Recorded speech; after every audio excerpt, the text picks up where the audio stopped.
Euh, Quand j'ai discuté avec Setarek sur le choix du sujet, on est à la suite en fait d'une longue discussion préalable, on est arrivé à la conclusion qu'il y a un aspect de l'évolution politique au Maroc qui n'est peut-être pas assez analysé, mais qui a fait irruption dans le débat de façon pas nécessairement très analytique, mais de façon très visible, et qui est l'aspect de gouvernance économique et d'économie politique, c'est-à-dire la relation entre l'évolution économique du pays et les institutions politiques du pays. Et il a fait irruption grâce aux pancartes et aux slogans du mouvement du 20 février. Vous avez peut-être en tête cette banderole qui représente une pieuvre avec au milieu Majidi, et donc Ona, Esseni, etc. Et je dis qu'il a fait irruption, à la limite c'est une autocritique, puisque c'est reconnaître en tant que journaliste et directeur du journal hebdomadaire et de Sahif al-Mousbaya à une certaine époque, que nous n'avons pas finalement réussi à faire notre travail comme on devait le faire, puisque c'était l'une, peut-être, si on me pose la question quel a été le signe distinctif d'un point de vue éditorial de l'aventure du journal hebdomadaire, et dans peut-être une moindre mesure Sahif al-Ousbouaye, c'était que nous faisions beaucoup d'économie politique, c'est-à-dire qu'il y avait une volonté constante d'expliquer l'économique par le politique et vice-versa. Ce que nous trouvions n'était pas assez fait par la presse dite économique, pour des raisons sur lesquelles je pourrais m'étendre plus tard, mais qui ont fait affaire en fait, à un système de corruption bien élaboré à travers la rente publicitaire. Mais il nous a manqué souvent dans nos débats la faculté de rendre intelligibles des décisions économiques qui ont un impact politique très important, mais qui, étant très techniques et étant donné l'absence, ou j'ose utiliser le terme, la trahison de nos élites intellectuelles qui ont la capacité de comprendre cette complexité-là, de nous la rendre intelligible. D'ailleurs, le journal est né de la volonté de remplir ce vide-là, puisque le passé le passé professionnel de ceux qui l'ont fondé est des financiers, des banquiers, etc. Donc l'irruption dans le débat national de l'ONA, de la SNI, à mon avis, est une étape majeure qui aura un impact très important, qui a commencé à avoir un impact très important et qui continuera à l'avoir. Et je vais très rapidement vous dire pourquoi je pense que ça va avoir un impact important. Lorsque les démocrates essayent de convaincre leurs concitoyens de la nécessité de la démocratisation des institutions du pays, souvent ils sont confrontés à un problème auquel, par ailleurs, sont confrontés tous les démocrates du monde. Je veux dire, ce n'est pas une spécificité marocaine, contrairement à ce que j'entends dire et ce que je lis souvent, qui est celle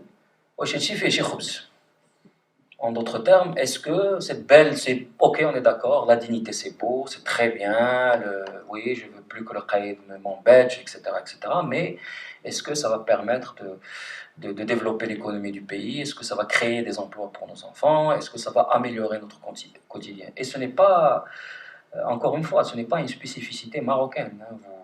L'histoire de l'humanité, l'histoire des révolutions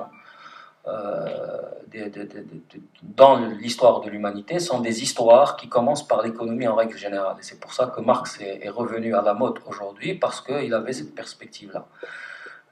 La Révolution française, la Révolution en Russie, enfin toutes les révolutions, même la Révolution iranienne qui apparaît aujourd'hui, qui a longtemps apparu comme étant une révolution théologique, alors qu'elle ne l'était pas.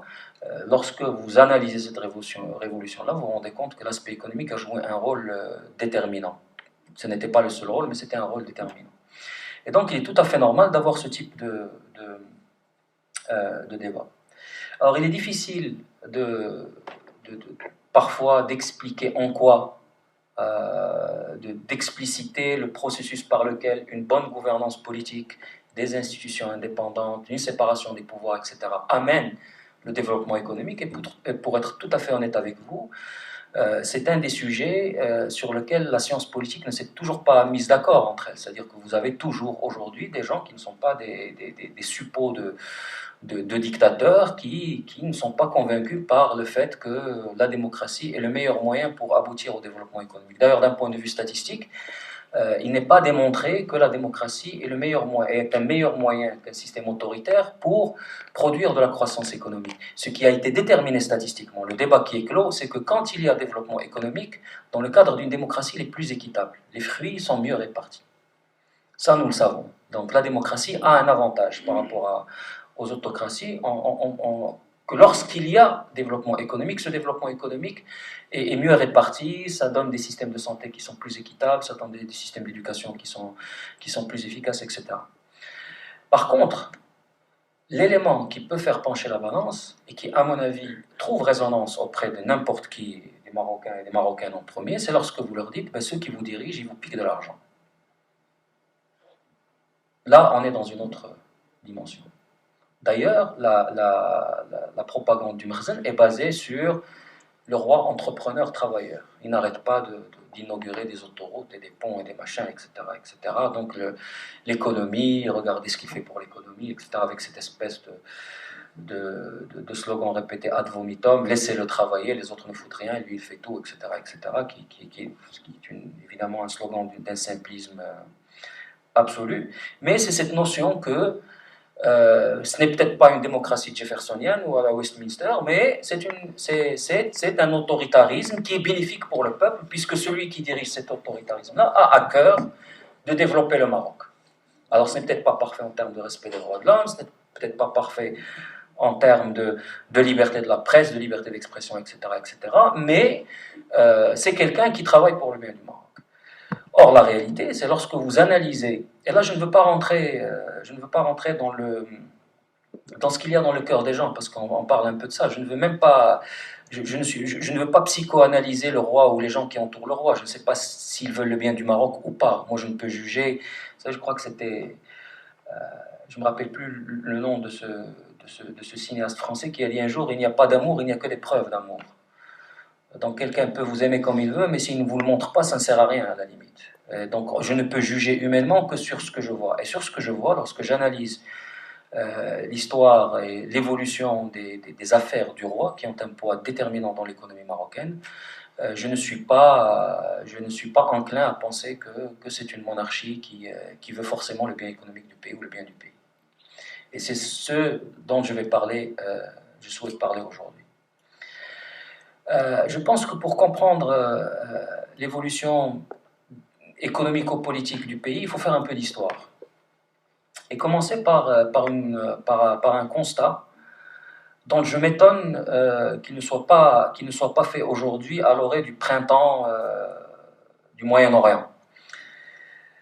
C'est le mot que j'ai choisi pour éviter le débat amazigh arabe, etc. Parce qu'il y a des gens qui n'ont encore. Printemps du Moyen-Orient, je trouvais que ça me permettait de sortir vivant d'une salle lorsque je fais une. D'Afrique du Nord et du Moyen-Orient. Donc, c'est que, vous savez, l'une des questions que. Lorsque vous prenez un cours de sciences politiques sur le Moyen-Orient, généralement, ces cours sont structurés autour d'une question. C'est pourquoi est-ce qu'il y a persistance de l'autoritarisme au Moyen-Orient. D'ailleurs, je vous invite à faire cet exercice. Sur Internet, allez sur le site de Freedom House, qui est donc cette fondation qui est basée à Washington, qui fait un classement annuel, entre guillemets, des libertés, mais c'est ce qui est utilisé par les politologues statistiquement pour mesurer, si vous voulez. C'est une mesure quantitative imparfaite, mais c'est une mesure quantitative du degré de démocratie dans le monde, et ils mettent des couleurs sur les. Ils ont trois niveaux de démocratisation, de démocratie ou de respect des libertés, et chaque niveau a une couleur. Je crois que c'est vert, jaune et violet. Violet étant l'autoritaire total. En fait, en anglais, c'est free, partly free, not free. Libre, moitié, à peu près libre et pas libre du tout. Or, c'est très frappant lorsque vous voyez la carte du monde. La région du Moyen-Orient, c'est du violet, c'est que du violet, avec un petit peu de jaune. Ça va et ça vient d'ailleurs. Jordanie, Maroc, etc., le Liban. Mais c'est du violet. Et donc la question qui se pose, c'est pourquoi est-ce que dans cette région du monde, il y a persistance de l'autoritarisme? Et la deuxième question qu'on se pose, c'est qu'on se dit, bon, l'une des explications de la persistance de cet autoritarisme, nous disait-on, c'était la guerre froide. C'était la confrontation entre ces deux sphères, donc communiste et occidental capitaliste, qui a fait que les pays nouvellement indépendants qui se trouvaient posséder des richesses minières, etc., se sont retrouvés au milieu de cette bagarre-là, avec une implication impérialiste en réalité, dans leurs affaires internes, qui ont fait que les meilleurs alliés de ces régimes-là étaient des régimes autoritaires et non pas des démocraties. C'est ce qui a permis à un certain nombre de régimes de se maintenir en place. Certains ont joué le jeu de l'Union soviétique, d'autres ont joué le jeu des États-Unis et de la France, dans notre région à nous, et ça leur a permis en réalité de gérer leur pays comme ils le voulaient, ne respectant pas les droits de l'homme, ne mettant pas en place des institutions politiques, mais du moment qu'ils étaient les alliés de l'un ou de l'autre, ils arrivaient à s'en sortir, ils avaient tout l'appui dont ils avaient besoin, que ce soit d'un point de vue politique ou financier. Si cette théorie est vraie, comment se fait-il qu'au lendemain de la chute du mur de Berlin, l'Europe de l'Est se soit démocratisée et le monde arabo-amazigho, kurdo, etc., ne s'est pas démocratisé. Donc peut-être qu'il y a quelque chose d'autre. D'accord ? Ça, c'était l'une des grandes questions qui se posaient. Or, lorsque vous relisez votre histoire récente, vous vous rendez compte que des choses se sont passées à la suite du mur de Berlin dans le monde arabe. Ce n'est pas vrai que rien ne s'est passé. Les élections les plus libres de l'histoire de la Jordanie étaient en 1989, avec d'ailleurs les frères musulmans qui ont obtenu, je crois, les tiers des sièges du Parlement. L'Algérie, aujourd'hui, on ne se rappelle que des presque 200 000 morts de la guerre civile algérienne, mais il y a eu des élections législatives et des élections communales libres en Algérie. Le Maroc, le débat sur l'alternance a commencé en 91-92. Finalement, ça a fini par se faire en 97, en fait 98 avec la nomination d'Abdelrahman Youssi, on fait en 98.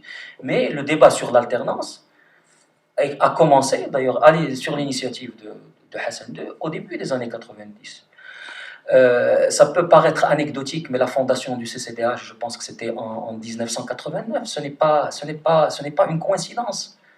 Le débat, on parle beaucoup aujourd'hui de l'apport extraordinaire de la monarchie marocaine à la liberté et aux droits de la femme, avec donc le passage de la réforme de 2005. On oublie juste de rappeler qu'en 1992, il y a eu la signature d'une pétition par 1 million de Marocains demandant une réforme qui est beaucoup plus moderne que celle qu'on a fini par obtenir en 2005. Et lorsque vous lisez l'histoire du processus qui a mené à cette pétition, qui, entre guillemets, est l'exemple des féministes iraniens, aujourd'hui, les féministes iraniens se battent en Iran pour émuler ce qu'ont fait les Marocains en 92, pas ce qu'ils ont fait en 2005. Pour l'exemplarité vient du mouvement de 92, pas de ce 91-92, pas de celui de 2005. Alors on parle. D'où est venu ce mouvement qui a amené cette pétition, où 1 million de Marocains, donc vraiment, on parle de beaucoup de personnes, eh bien, c'était la réalisation par les féministes marocains que le moment était propice parce que les élites au pouvoir étaient dans un état de faiblesse du fait de la chute du mur de Berlin et du fait d'un vrai début de débat sur la Constitution. Là aussi, un autre mythe sur la Constitution. Relisez le Tihad Shiraki. Je ne parle même pas de le monde d'Ama, etc. Relisez le Tihad Shiraki de 91-92 et vous verrez les débats sur la Constitution. On n'a pas atteint ce niveau de débat, peut-être même avec cette réforme constitutionnelle.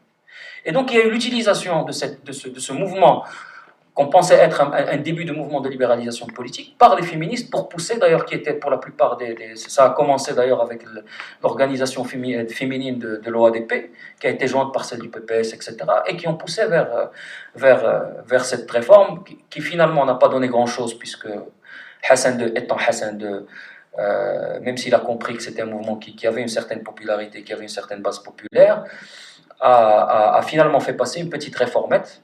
D'ailleurs, il y a eu une première réforme d'Amadouana en 1993, ça aussi on oublie de le dire, et cette réforme, on l'a obtenue parce qu'il y a eu ces mouvements féministes qui se sont battus. Donc ceci pour dire que des choses se sont passées dans cette partie du monde.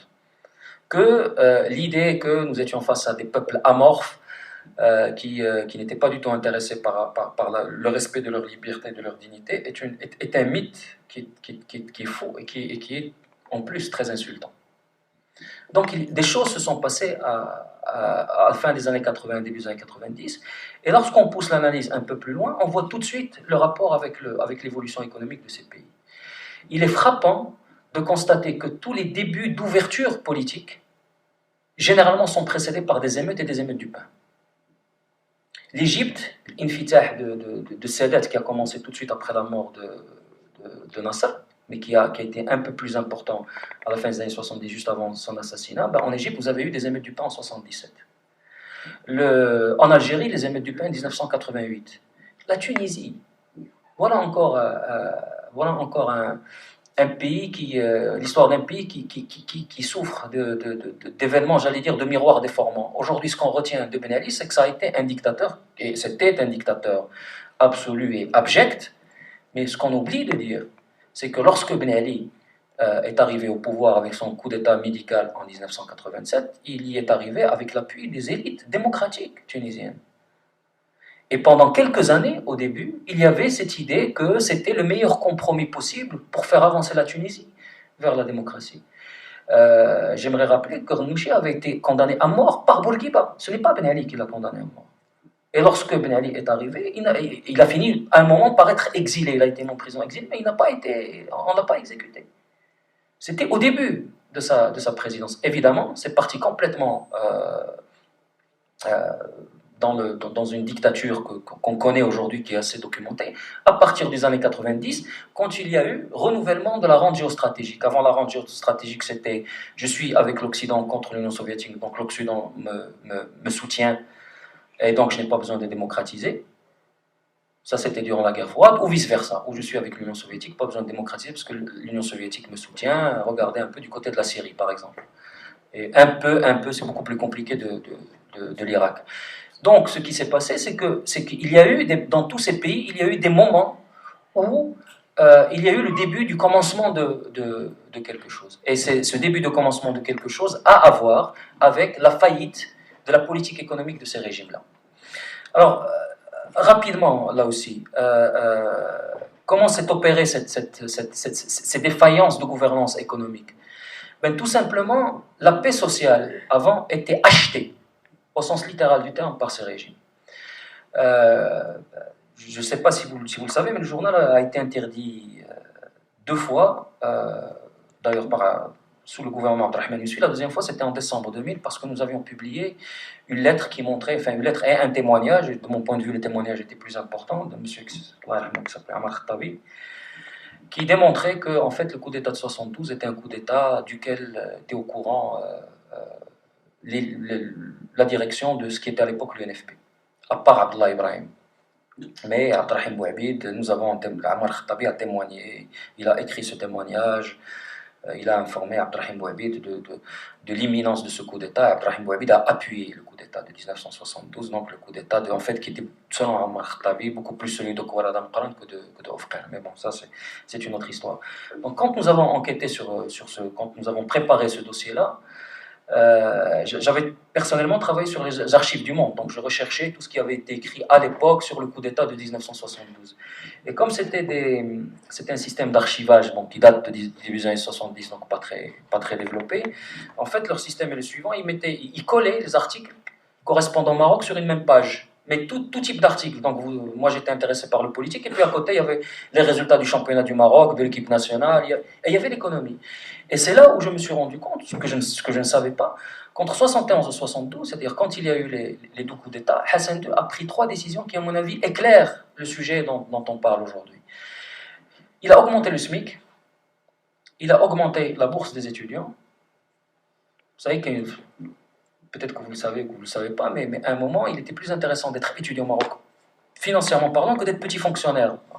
D'ailleurs, ça a un peu vicié la décision d'aller à l'université ou pas. Aller à l'université, c'était automatiquement recevoir de l'argent, et de l'argent qui avait un impact sur la vie des gens à l'époque.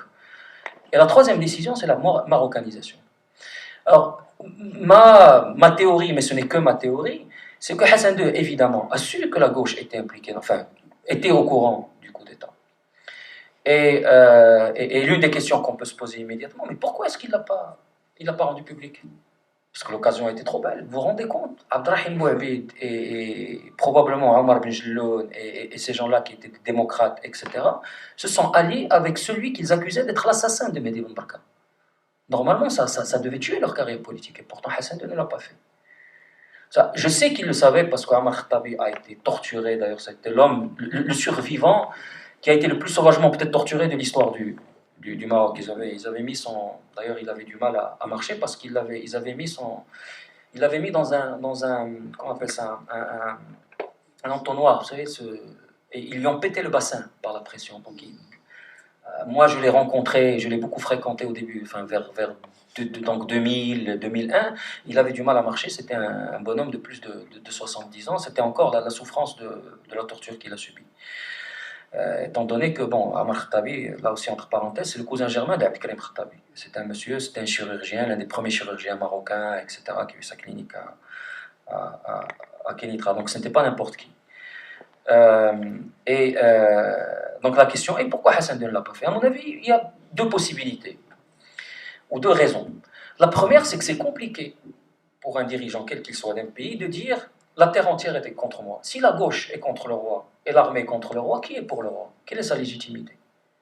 Donc c'est très problématique pour lui de reconnaître que ces gens-là étaient contre lui. D'autant plus qu'Abdrahim Bouhabid, qu'Omar ibn Qutb n'étaient pas n'importe qui. C'est des gens qui ont une vraie légitimité historique. Et peut-être Abdrahim Bouhabid est l'un, on peut dire ce qu'on veut de ses positions politiques par la suite, etc. C'est quand même quelqu'un qui a souvent montré son attachement réel à la démocratie. Donc ce n'était pas un voyou qui est tombé en politique.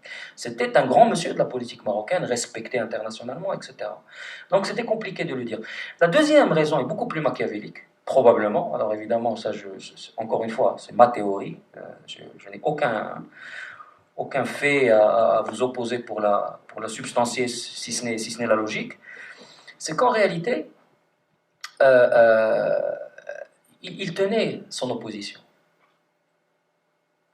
Il est très, très intéressant de voir que donc, ce groupe n'était plus à l'UNFP, et l'USFP a été créé en 1975, je pense, et l'USFP était devenu une arme utilisée par le Mkhzen contre l'extrême gauche, entre guillemets.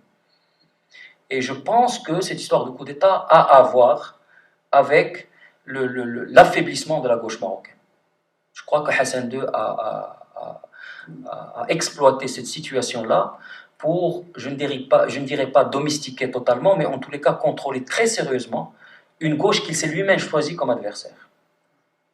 Et je pense que ça explique l'évolution de l'USFP par la suite, y compris ce qui s'est passé avec Taléa, avec l'avènement de Taléa, je pense, 1983, etc.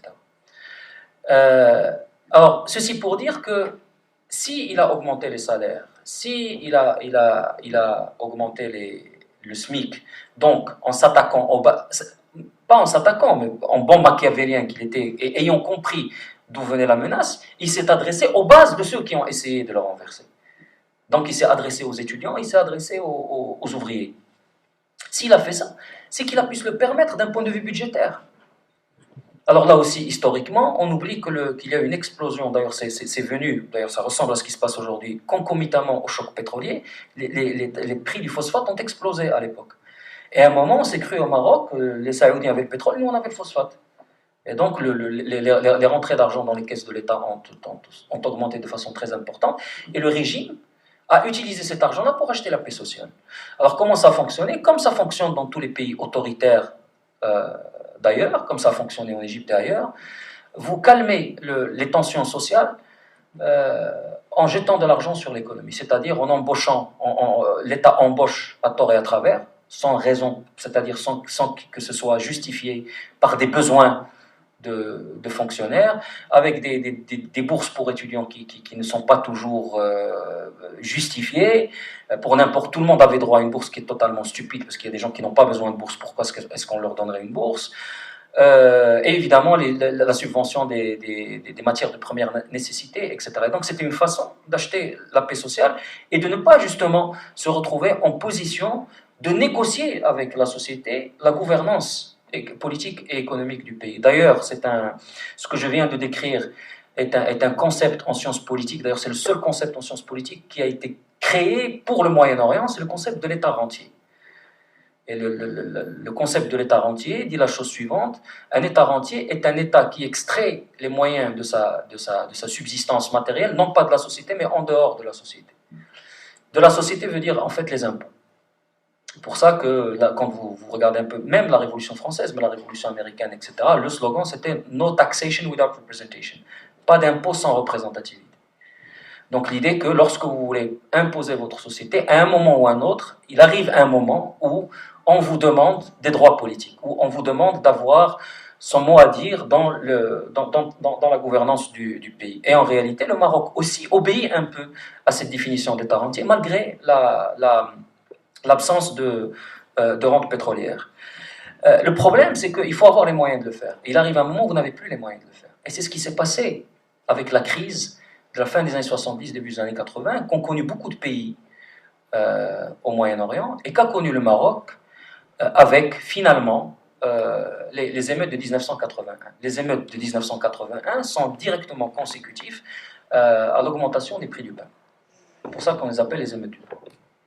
Donc ça a été en fait la faillite de la gouvernance économique du régime a été actée donc par l'augmentation des prix du pain, et ça a mis en branle tout le système, donc toute la relation avec les organismes financiers internationaux, et donc on s'est retrouvé dans le programme d'ajustement structurel, la privatisation, et en fait, bon, soi-disant l'imposition des structures d'une véritable économie de marché. Et ça a donné lieu aussi à un balancement au niveau de la répartition de l'influence politique au sein des groupes sociaux marocains en faveur des hommes d'affaires, en faveur de la classe des affaires, pour une raison qui est simple, c'est que fin des années 80 et des années 90, l'État, le régime, s'est retrouvé dans une situation où, pour être prosaïque, financer sa police secrète, financer son armée, etc., il avait besoin des entrepreneurs, il avait besoin de gens qui prenaient des risques, qui généraient des profits, qui payaient des impôts sur ces profits, qui payaient de l'IGR, qui payaient de la TVA, et donc qui boostaient la consommation, etc., etc. Et donc, la communauté des affaires a commencé petit à petit à émerger. Elle n'a jamais, la communauté des affaires, moi je ne suis pas en train de vous dire que c'est devenu une classe sociopolitique indépendante qui a joué un rôle déterminant, mais je vous invite encore une fois, à relire les événements des années 90 sous cet angle particulier. Et vous allez vous rendre compte, par exemple, qu'il y a un événement en particulier qui de mon point de vue, est sous-analysé au Maroc et qui a joué un rôle fondamental dans l'évolution du pays, surtout sous Hassan II, c'est la rentrée politique et parlementaire de 1995. En octobre 1995, Hassan II est arrivé au Parlement et il a rendu public un rapport de la Banque mondiale qui était censé être confidentiel.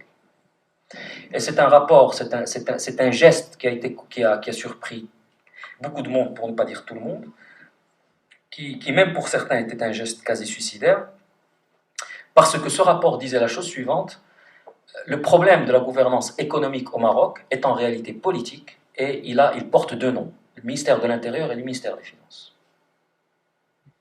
Le problème au Maroc, en termes de gestion économique du pays, c'est que vous avez deux entités qui freinent l'évolution économique du pays. Ces deux entités s'appellent le ministère de l'Intérieur et le ministère des Finances, qui sont les deux piliers du Maroc.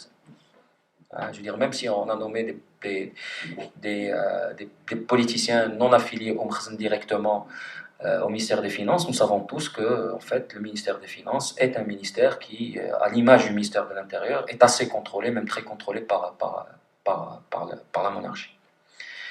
Or, ce qui s'est passé par la suite, c'est que le système s'est rebiffé, ce qui a donné la campagne d'assainissement. Là aussi, c'est une série d'événements qu'on a tendance à oublier aujourd'hui, mais en 1996-97, des hommes d'affaires au Maroc ont été détenus et ont été torturés à la manière dont étaient torturés les maoïstes et les marxistes des années 70. D'ailleurs, les mêmes moyens, Tayara, ou Jifaf, les mêmes techniques de torture ont été appliquées à des fabricants de chips, à des vendeurs de ktan, etc., etc. Et c'était la réaction, à mon avis. D'ailleurs, pour moi, ça a été le suicide politique de Driss Bsri. Driss Bsri n'a pas... L'étoile politique de Driss Bsri a commencé à pâlir avec la campagne d'assainissement. C'est pas parce qu'il a fait tabasser les militants sahraouis en septembre 99, mais c'est parce qu'il s'est aliéné un allié traditionnel du Mkhzin, qui était la classe des affaires. La classe des affaires, il y a toujours eu un contrat non écrit entre la classe des affaires et le régime marocain, qui était celui de dire, bon, faites-vous votre argent, on ne sera pas trop regardant sur l'application de la loi, sur les impôts, etc., etc., mais politiquement, vous êtes avec moi, vous ne soutenez personne d'autre, et quand j'ai besoin de vous, vous êtes présent.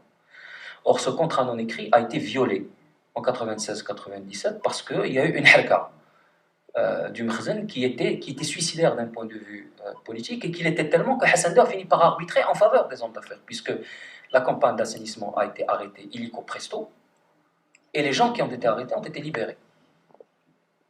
Et donc il y a eu arbitrage pour des raisons de survie en faveur de cette communauté des affaires. Mais ça marquait, je pense que c'est important, parce que ça marquait, et là je choisis mes termes avec prudence, le début de l'autonomisation de la communauté des affaires, qui aussi s'est traduit par ce qui s'est passé à la Confédération Générale des Entreprises du Maroc, la CGM, le patronat marocain. C'était assez frappant de voir qu'à chaque fois qu'il y avait les élections présidentielles de la CGM, vous aviez des débats avec 4 ou 5 candidats, et c'était des débats très chauds, très ouverts, très transparents, etc. Et cela s'est passé dans les années 90. Ceci pour dire que lorsqu'on parle des années 90, à mon avis, aujourd'hui, parce qu'il y a une propagande du régime qui est incroyable, je suis toujours, là encore, je sais, je suis surpris par beaucoup de choses, mais ça aussi me surprend, on a l'impression que les réformes économiques ont commencé en juillet 99 au Maroc. Il se trouve que mon expérience personnelle et professionnelle fait que j'étais dans le monde des affaires dans les années 90. Alors, pour faire vite, la réforme bancaire, c'était dans les années 90. La réforme comptable, c'était dans les années 90. La réforme des marchés financiers, c'était dans les années 90. Tout ça s'est passé sous Hassan II. La réforme fiscale, passer des impôts cédulaires aux impôts, un système d'impôts moderne, ça s'est fait dans les années 90. La politique de privatisation s'est faite dans les années 90. La création des organes de régulation de l'économie, le CDVM, l'ANRT, etc., se sont faites dans les années 90. Donc venir prétendre aujourd'hui que tout a commencé en 99 est faux, ne correspond pas à la réalité. Alors je voudrais aussi ajouter et vraiment souligner cet aspect. Hassan II ne s'est pas réveillé un matin, il a dit ça y est, aujourd'hui je veux être moderne et démocrate, je veux nommer mon ancien opposant Abdelrahman Yousfi comme Premier ministre, je veux intégrer en tous les cas une partie des islamistes. Là aussi, il faut quand même répéter que l'intégration de ce qui est devenu le PJD dans le champ politique, ça a été les élections législatives avec le MPDC ou le MPCD avec le Khatib, les élections de novembre 1997. Ça a été la première intégration des islamistes. Bon, ils ont changé leur nom en PJD par la suite, mais c'est Hassan II qui leur a ouvert la porte. Et d'ailleurs, je mets un gros point d'interrogation sur le fait que s'ils n'avaient pas été intégrés à l'époque, est-ce qu'ils auraient été intégrés par la suite? Et très franchement, je ne le pense pas. D'ailleurs, la preuve, ce qui se passe avec l'Adl Ihsan. Là aussi, nous avons des témoignages sur les négociations qu'il y avait entre la direction de l'Adl Ihsan et Hassan II, qui montrent qu'il y avait une véritable négociation qui pouvait mener quelque part avec en réalité des compromis de la part des uns et des autres. D'ailleurs, il y a une lettre qui a été publiée récemment, qui a été envoyée par Abdeslam Yassine au roi et que détenait Mdghari, qui était l'ancien ministre de l'Awqaf. Donc, Hassan II, et les réformes économiques aussi, Hassan II, qui était notoirement connu pour ne pas comprendre grand-chose à l'économie, n'est pas devenu un expert de l'économie et a décidé de moderniser l'économie de son pays. C'est sous la contrainte. Hassan II, encore une fois, je ne cesse de le répéter, Hassan II était un adepte de Machiavel, il le dit lui-même, c'était son livre de chevet.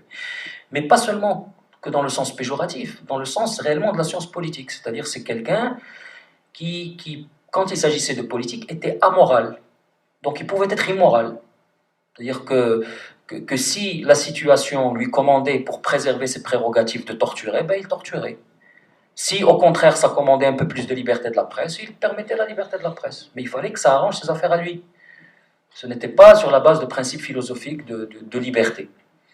Et il a compris que la pérennisation de la monarchie, la pérennisation de son système passait par un minimum d'ouverture et de modernisation économique parce que quand on parle de modernisation économique, ce n'est pas un fait politiquement innocent. Il y a une perte de prérogatives politiques de la part du régime lorsqu'il libéralise. Tout simplement, lorsque le régime avait tous ses offices sous son égide, avec toutes ces grandes entreprises d'État sous son égide, c'était des moyens d'achat d'influence. Tel fils de syndicaliste, on le nomme à la régie des tabacs, tel frère de politicien, on le nommait directeur financier de la RAM, etc., etc. Donc c'était un moyen, en réalité, de contrôle et d'achat des élites du pays. Donc devoir privatiser était problématique. Ce n'était pas, politiquement parlant, ce n'était pas des réformes qui étaient totalement neutres et totalement innocentes. L'autre aspect important dans cette évolution, c'est que le roi, qui en fait n'est devenu important dans les affaires Hassan II, d'ailleurs la monarchie marocaine était une monarchie pauvre, ça on oublie de le dire. Mohamed V n'a jamais été un homme riche. Et la richesse de la monarchie, elle date vraiment de la fin du règne de Mohamed V, début du règne de Hassan II, avec d'ailleurs la captation de richesse à travers la marocanisation. L'ONA, ça a été aussi un fruit de la marocanisation. C'est comme ça que l'ONA s'est retrouvé sous l'égide de la monarchie. Alors même cette courbe-là donc de prédation, parce qu'il s'agit, vous ne pouvez pas être commandeur des croyants, roi avec des pouvoirs quasi absolus, et vous comporter en entrepreneur privé comme si vous étiez aux États-Unis. Fatalement, vous bénéficiez de votre positionnement politique pour gagner de l'argent. Ça porte un nom, ça s'appelle de la prédation. Même de ce point de vue-là, il y a eu un début de retrait. Alors sans rentrer là encore une fois dans les détails, il y a eu une opération qui a eu beaucoup d'impact, comme elle est technique, comme il s'agit d'assurance, on n'en parle pas beaucoup d'un point de vue politique. Ça a été lorsque les AGF, donc je crois que les AGF n'existent même plus en tant que tels, qui est une grande boîte d'assurance française, ont décidé de vendre l'Ouattaniya, l'assurance l'Ouattaniya. Et lorsqu'il y a eu donc la vente de l'Ouattaniya, il y avait deux concurrents, il y avait deux compétiteurs pour racheter l'Ouattaniya. Il y avait le groupe ONA, avec Fouad Filali à l'époque, donc le beau-fils du roi, et il y avait Athman Ben Jelloun. La RMA a toujours été une petite assurance. C'est en rachetant l'Ouattaniya que le groupe Ben Jelloun est devenu ce qu'il est devenu. Et le roi, évidemment, en temps normal, il n'y a pas photo, c'est évidemment l'ONA qui rachète l'Ouattaniya. Or, ce qui s'est passé, c'est que l'ONA a perdu cette bataille-là. Et pour moi, c'est un fait politique majeur. Parce qu'à ce moment-là, et ça on le sait par des témoignages, le roi a arbitré en faveur de Athman Ben Jelloun. Alors Athman Ben Jelloun n'est pas non plus un maoïste ou un militant d'Ali Ihsan. C'est-à-dire que l'Ouattaniya n'a pas été livré à un opposant du roi. Ça a été livré à quelqu'un qui naviguait dans le giron du Khazan non plus. Donc il ne faut pas non plus se dire que c'était une libéralisation totale et absolue. Mais c'était le début, c'était un signal fort et c'était le début de quelque chose en termes d'attitude vis-à-vis du pan privé de l'économie. Alors, cette évolution-là a été complètement pervertie par la suite, sous Mohamed VI. Le rachat de Wafa Bank, je pense en 2002, est pour moi aussi un fait majeur, et la prise de contrôle de la SNI aussi. Alors symboliquement, ce sont deux opérations qui recèlent un symbolisme très fort. Pourquoi ? Commençons par la SNI. La SNI a été créée au début des années 70, lors de la marocanisation, pour pallier aux défaillances du secteur privé. Quand Hassan II a décidé de maroccaniser, et pourquoi il a marocanisé Hassan II ? Il a marocanisé, d'ailleurs il l'a dit, il y a un livre de Tobji, qui est un ancien, je crois, commandant de la gendarmerie royale, qui vit aujourd'hui en exil en fait en France, qui rapporte un discours du roi devant les faits au haut gradé de l'armée, après le deuxième coup d'État, et son discours était en substance: il faut arrêter de faire de la politique, maintenant il faut faire de l'argent.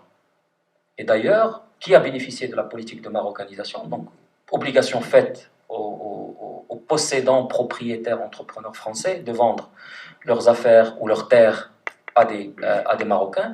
Ceux qui en ont profité, ce sont les hauts gradés de l'armée et la bourgeoisie comprador, au sens marxiste du terme. C'est-à-dire que Hassan II s'est créé sa bourgeoisie. Ce n'est pas une bourgeoisie organique, ça ne s'est pas créée elle-même. Dans la majeure partie des cas, c'est une bourgeoisie qui est arrivée comme ça, grâce à la volonté de Hassan II, grâce à la marocanisation. Et lui-même s'est servi. Alors, la SNI donc, a été créée parce que le secteur privé n'était pas capable d'absorber tout ce que les Français avaient à vendre. Donc, on a créé une société nationale d'investissement, gérée par l'État, détenue par l'État, qui devait servir de transfert de ces richesses nationales, qui symboliquement sont très importantes, parce que c'était considéré, d'ailleurs c'est comme ça que ça a été vendu aux Marocains, c'est le parachèvement de l'indépendance politique du Maroc. C'est-à-dire qu'on boutait l'élément français de notre économie après l'avoir bouté dehors de notre environnement politique. Il fallait le bouter de l'économie parce que, soi-disant, les Français étaient trop dominants, etc. Donc cette SNI-là, aujourd'hui, est sous l'égide de la monarchie, puisqu'il a été racheté par l'ONA, tellement... D'ailleurs, et je trouve que c'est une bêtise, et c'est là où aussi, je pense qu'il y a eu une perte de substance intellectuelle avec le passage du règne de Hassan II à Mohamed VI, parce que c'est une bêtise marketing que de garder le nom SNI, étant donné justement cette symbolique. Non seulement ils n'ont pas changé de nom, mais aujourd'hui c'est le groupe SNI-ONA, et c'est le mot SNI qui revient le plus. D'accord? Donc la SNI s'est retrouvé finalement dans l'escarcelle de la monarchie. Le groupe Wafa Bank, même histoire, ça a à voir avec la marocanisation. Saïd Saadi, qui donc est un des dirigeants du PPS et qui est connu pour avoir été celui qui s'est battu pour la réforme de la Moudouana à travers le plan d'intégration de la femme au développement, et aussi très connu, mais dans un milieu plus restreint, pour ses travaux économiques, parce que c'est un économiste à la base, c'est un prof d'économie. Et sa thèse de doctorat d'État, il l'a faite sur les grands groupes financiers marocains. Et il explique qu'en réalité, le seul groupe à quel on peut apposer le qualificatif d'entrepreneuriat au sens schumpeterien du terme, c'est-à-dire au sens d'innovation, au sens de prise de risque, etc., et mieux que cela, qui n'est pas né de la marocanisation, le seul, c'était le groupe Wafa Bank. Ça a été Moulay Ali El-Ktani qui a commencé par vendre le Ktan réellement, et qui a formé un empire en prenant des risques, etc. Et donc le seul groupe qu'on avait qui était un groupe véritablement qui obéit au canon de l'entrepreneuriat au Maroc, c'était le groupe Wafa Bank. Le fait que la monarchie le rachète aussi avait cette valeur symbolique très importante. Alors, la question est, si le développement de cette prédation n'est pas dans l'intérêt politique de la monarchie, pourquoi est-ce que la monarchie l'a fait? Et là encore, je dois revenir à ce que je pense être une perte, pour dire les choses poliment, une perte de profondeur de réflexion et de profondeur intellectuelle dans la gestion des affaires de l'État au niveau de la monarchie. Je crois que j'ai eu des témoignages de gens malheureusement que je ne peux pas, il y a des livres qui se préparent d'ailleurs, des gens que je ne peux pas citer aujourd'hui, mais il apparaît que Majidi, donc, qui était l'homme d'affaires du roi, et celui qui le seconde, qui s'appelle Hassan Bouhoumo, qui sont aujourd'hui les deux terreurs du monde des affaires au Maroc, sont allés voir le roi en lui disant Majesté, les gnomes d'Anfa, comme on dit les gnomes de Zurich, sont en train de vous faire un coup d'état économique. Ils veulent vous enlever les moyens de la gouvernance du pays, et ça commence par l'économie. D'ailleurs, le peuple vous aime, vous. Le peuple vous veut, vous, comme dirigeant du Maroc, et même sur le plan économique. Qui meilleur que vous aura à cœur les intérêts du pays? Donc pourquoi est-ce que vous n'utiliserez pas votre position pour être beaucoup plus présent au niveau de l'économie à travers vos affaires privées? Et d'ailleurs, c'est comme ça que l'implication du roi dans les affaires a été défendue. Ce qui est faux, parce que nous avons appris que le roi a investi dans des casinos à Macao. D'accord? Qu'il a des hôtels particuliers à 100 millions d'euros à Paris. Donc c'est pas vrai qu'il a des investis de l'étranger. Donc il a toujours son argent à l'étranger avec toutes les implications marketing pour le pays que cela implique. Mais l'idée c'était de dire les gens vous aiment vous, et c'est vrai, il est vrai. Aujourd'hui, il ne faut pas qu'on se cache, même ceux qui aujourd'hui se battent pour la démocratisation du pays, que la scène politique marocaine, dans une très large mesure intellectuelle, a été anesthésiée. Pour plusieurs raisons. La première des raisons, c'était Hassan II qui meurt, on avait peur que le système s'écrase totalement et qu'on se retrouve dans une anarchie totale. Donc même les démocrates se sont dit, bon, il faut quand même mettre la pédale douce, ne pas trop pousser ce jeune roi qui arrive. En plus, et on ne le disait pas publiquement, mais on se posait des questions sur ses capacités à bien gérer le pays, qu'il lui fallait un temps d'adaptation, que ce n'était pas nécessairement le meilleur politicien du pays, etc., etc. C'est ce qui se disait dans les salons, évidemment, de façon confidentielle. Et deuxièmement, c'est quelqu'un qui avait bonne réputation. C'est la réalité. Le roi, en tant que prince héritier, avait bonne réputation. Et d'ailleurs, là, j'ouvre une parenthèse. Le roi est connu, c'est l'un des aspects de son activisme qui lui rend le plus service en termes d'image pour son intérêt pour le social, et plus précisément la campagne de solidarité nationale. Si je vous pose une question en vous demandant quelle a été l'année où a commencé où la première campagne de solidarité nationale a été organisée. Quand la première campagne de solidarité nationale a été organisée. Et qu'elle a été menée par Mohamed VI. C'était en quelle année à votre avis? 99. C'était 97. Est-ce que vous pensez une seconde que Hassan II aurait mis son fils en avant sans avoir calculé politiquement ce que cela voulait dire? Et pourquoi en 97?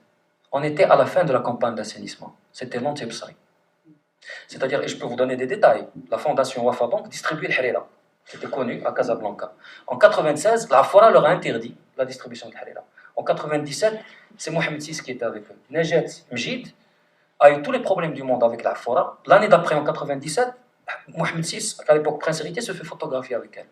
D'ailleurs, il y a une image, pour rigoler un petit peu, à chaque fois que je rencontre Ahmed Snoussi Bzez, je lui rappelle une photo qui a été publiée à la une du matin du Sahara, à l'intronisation de Mohamed VI. Il s'est fait photographier avec Mohamed VI, avec Mjid, etc. Je crois au théâtre de Rabat, parce qu'il y a une espèce de grand-messe où, soi-disant, la société civile est venue dire tout l'amour qu'elle avait pour Mohamed VI. Et parmi les gens, il y avait Ahmed Snoussi Bzez, qui aujourd'hui est interdit de spectacle, ou quasi interdit de spectacle au Maroc. Donc même cette idée du prince héritier Mohamed VI comme étant le parangon de la solidarité nationale, et d'ailleurs, je ne suis pas en train de mettre en doute sa sincérité dans cela, c'est pas ce que je suis en train de dire. Peut-être qu'il est sincère dans ce qu'il fait. Mais ce que je veux dire, c'est que affirmer que c'est lui qui l'a décidé tout seul et que... Non. C'est venu dans une évolution particulière sous l'égide de Hassan II. Donc, c'était quelqu'un de populaire, de quelqu'un qui, tout le monde, il y avait un quasi-consensus sur sa personne. Et cela a mené, c'est pour dire que c'est notre faute à tous, je veux dire, s'il y a eu ce débordement. C'est que finalement, il n'y avait plus, même en termes de débat, même dans les salons, il n'y avait plus de contre-pouvoir. Même en termes de mots, c'est-à-dire que ces jeunes, à mon avis, écervelés qui l'ont entouré et qui lui ont fait courir un risque. D'ailleurs, la preuve, c'est ce qui se passe aujourd'hui le 20 février et l'utilisation de ces slogans-là qui ont mis en danger la monarchie avec cette politique qui, à mon avis, est suicidaire et que si un jour la monarchie disparaît, dans les semaines, enfin certainement pas, dans les mois, je ne pense pas qu'elle disparaîtrait, mais si elle est en réel danger, je peux vous assurer que cet élément-là va jouer un rôle très important parce qu'il est indéfendable. FCCOM est indéfendable. L'histoire de l'affichage, en mettant pression sur les communes, en payant moins que les concurrents, en excipant du fait que c'est le roi, c'est indéfendable. Vous ne pouvez pas me dire le roi, dans le Harira, il a à cœur de combattre la pauvreté, alors qu'il prend de l'argent des communes qui font les routes et qui justement aident à une meilleure vie urbaine. Et il y a comme une légère contradiction en cela. Donc, ces gens-là se sont crus autorisés de faire ce qu'ils ont fait, en se sucrant au passage, puisque ces gens-là sont devenus extrêmement riches eux-mêmes à titre personnel, grâce à des opérations boursières très douteuses, grâce à des délits d'initiés, etc., etc. Donc ils avaient une motivation personnelle particulière pour pousser le roi à faire ça, et puis lui aussi, son incapacité à comprendre les implications politiques de cette évolution-là. Alors qu'est-ce que ça a donné? Pratiquement, ça a donné que le roi aujourd'hui est le premier entrepreneur du pays, qu'il est à la tête du premier groupe bancaire du pays, ce qui n'était pas le cas de Hassan II. Ça a donné des bêtises d'un point de vue politique énormissime, l'achat de brasseries du Maroc. Alors bon, on nous rabâche les oreilles sur l'importance de la commanderie des croyants. Là aussi, bon, moi ça ne me pose pas de problème. Le problème ici n'est pas je n'ai pas de problème avec le fait que quelqu'un détienne les brasseries du Maroc. Mon problème, c'est qu'il y a un problème de cohérence. Vous ne pouvez pas mettre des gens en prison parce que vous avez décidé que le vrai islam, c'était l'islam malikite et que Hassan Ktani est en prison parce que quand il appelle à la prière, il fait un seul appel au lieu de 3 et que ce n'est pas conforme au canon du malikisme, et en même temps gérer les brasseries du Maroc. Je veux dire, il y a une contradiction. Donc c'est une stupidité absolue. Ça a été fait sous Mohamed VI. Hassan II n'a jamais détenu les brasseries du Maroc, qui était en fait une filiale de la SNI, parce que quand ils ont pris le contrôle de la SNI, ils ont pris le contrôle aussi des brasseries du Maroc, qui est une affaire très, très juteuse. Ça a donné Macao. On a découvert grâce à Reuters et à l'AFP, en fait grâce à un journal, à une enquête d'un journal de Hong Kong, qui est un journal d'ailleurs très estimable, qui s'appelle South China Morning Post, à l'automne 2009, que le roi avait investi, avec d'ailleurs des gens qui sont apparentés à la mafia de Macao, dans des affaires de casinos, et qu'en fait ça avait périclité, qu'il avait perdu beaucoup d'argent. On parle de dizaines, voire de centaines de millions d'euros dans cette affaire. Donc là encore, mieux, lorsque le journal a publié cette information, j'ai reçu un appel d'un ami qui m'a dit mais tu ne fais pas ton travail correctement. J'ai dit pourquoi? Il m'a dit mais pourquoi tu vas jusqu'à Macao? Le roi est actionnaire de Mazagan. Indirect. Et c'était vrai. La SNI ONA avait pris le quasi-contrôle d'une société intermédiaire, d'une holding. Non seulement ça, ils ont publié un communiqué dans le matin du Sahara, que le journal a repris, où ils disaient nous prenons le contrôle nous achetons ces actions-là pour diriger la politique d'investissement de cette compagnie. Et où investit cette compagnie tout de suite après? Elle investit dans Mazagan et le casino de Mazagan. D'ailleurs, le journal, 2 semaines, 3 semaines après la sortie du journal, ils ont vendu leur participation dans cette holding intermédiaire. Et là, on est dans la bêtise pure politique. Est-ce que le roi a besoin d'investir dans ces casinos? Là encore, ce n'est pas un problème à la limite morale que je me pose, c'est un problème de cohérence politique. Ça vous dit quelque chose sur la capacité des gens qui gèrent le pays à le gérer. Et c'est un problème de cohérence. À la limite, on peut dire que c'est anecdotique, mais plus grave. Je vous ai parlé de la CGM tout à l'heure, et du fait que les élections à la présidentielle de la CGM étaient des élections animées, etc. Depuis 2006, il y a eu 2 élections à la CGM. À chaque fois, il y avait eu un candidat unique, le candidat de Sa Majesté. En fait, le candidat de Majidi et de Hassan Bou. Donc, il y a eu une perte de substance démocratique au sein de cette organisation. Vous n'avez plus aujourd'hui, les 2 dernières élections ont été des élections à candidat unique, qui était le candidat en fait choisi par les hommes du roi, et les autres prétendants étaient virés manu militari. Là aussi, je ne peux pas donner de nom, information que j'ai recoupée moi-même, mais la personne a refusé que je la publie, donc je n'ai jamais publié. L'un de ses concurrents, je ne dirai pas lequel, vous pouvez le retrouver, n'a pas pu donc concurrencer le candidat du roi, parce qu'il se retrouvait avec un redressement fiscal absolument injuste, et on le menaçait de prison, de pénal. Le jour où il a décidé de ne pas se présenter, son affaire a été résolue. D'accord? Et ça c'est une information sûre que j'ai recoupée, mais que je ne peux pas publier parce que la personne ne veut pas que je dise le nom, etc. Donc il y a eu une véritable terrorisation du monde des affaires. Le problème avec le monde des affaires, que Hassan II avait compris, mais que nos amis d'aujourd'hui n'ont pas compris, c'est que vous pouvez prendre un maoïste et le kidnapper, et le torturer, et même le tuer pour qu'il ne fasse plus de manifs, qu'il ne conspire plus contre vous. Vous pouvez prendre un islamiste, Hassan, et le faire disparaître pour qu'il ne conspire plus contre vous. Mais vous ne pouvez pas torturer un homme d'affaires pour qu'il investisse. Alors ça, c'est la pierre philosophale des dictateurs. Heureusement, ils n'ont pas encore trouvé de torture particulière qui oblige quelqu'un à investir. Ça n'existe pas. C'est pour ça qu'on dit que la classe des affaires vote avec ses pieds.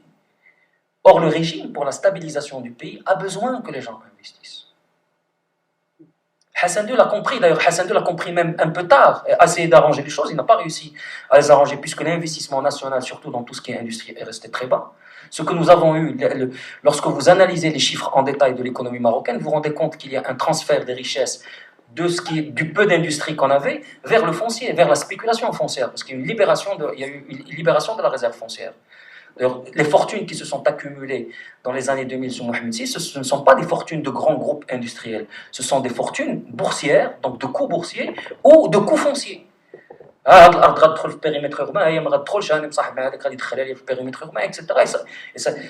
cas le plus frappant d'ailleurs qui marie les deux, c'est le cas de Doha. C'est le cas de Doha qui est un scandale, mais absolu. Est-ce que vous trouvez normal que dans le logement social, d'accord, et qui dit logement social dit accès préférentiel au foncier, c'est-à-dire la communauté, le Mgharba, décide de donner à prix préférentiel des terrains donc qui n'obéissent pas à la loi du marché, dont le prix est plus bas que ce que le marché aurait pu payer, à des gens, parce que ces gens-là vont nous bâtir du logement social, et que ces gens-là se fassent des marges de 40%. C'est-à-dire que l'appartement en carton-pâte que vend Doha à 200 000 dirhams, en réalité, il peut le vendre à 150 000 dirhams ou 140 000 dirhams. Vous imaginez ce que ce différentiel représente dans la vie des Marocains moyens ou des Marocains pauvres. Eh bien, c'est le cas au Maroc aujourd'hui.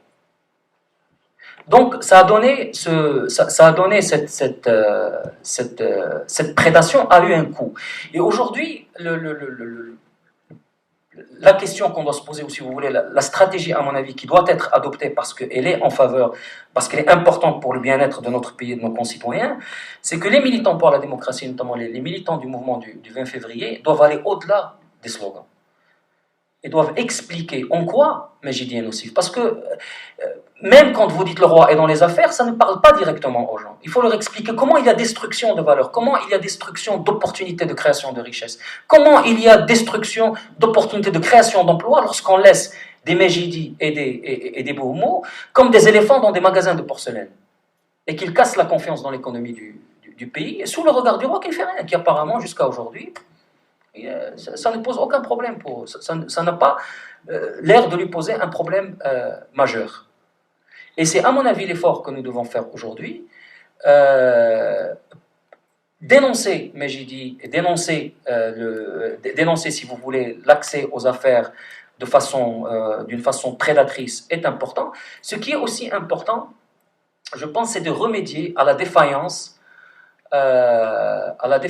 des intellectuels marocains en termes d'analyse de l'économie marocaine. Normalement, logiquement, on se serait attendu à ce que cette contestation économique soit le fait des économistes de l'USFP, etc. C'est-à-dire, normalement, on devrait lire des chroniques de l'Arbi Jaïdi dans la vie économique qui nous expliquent ces choses-là.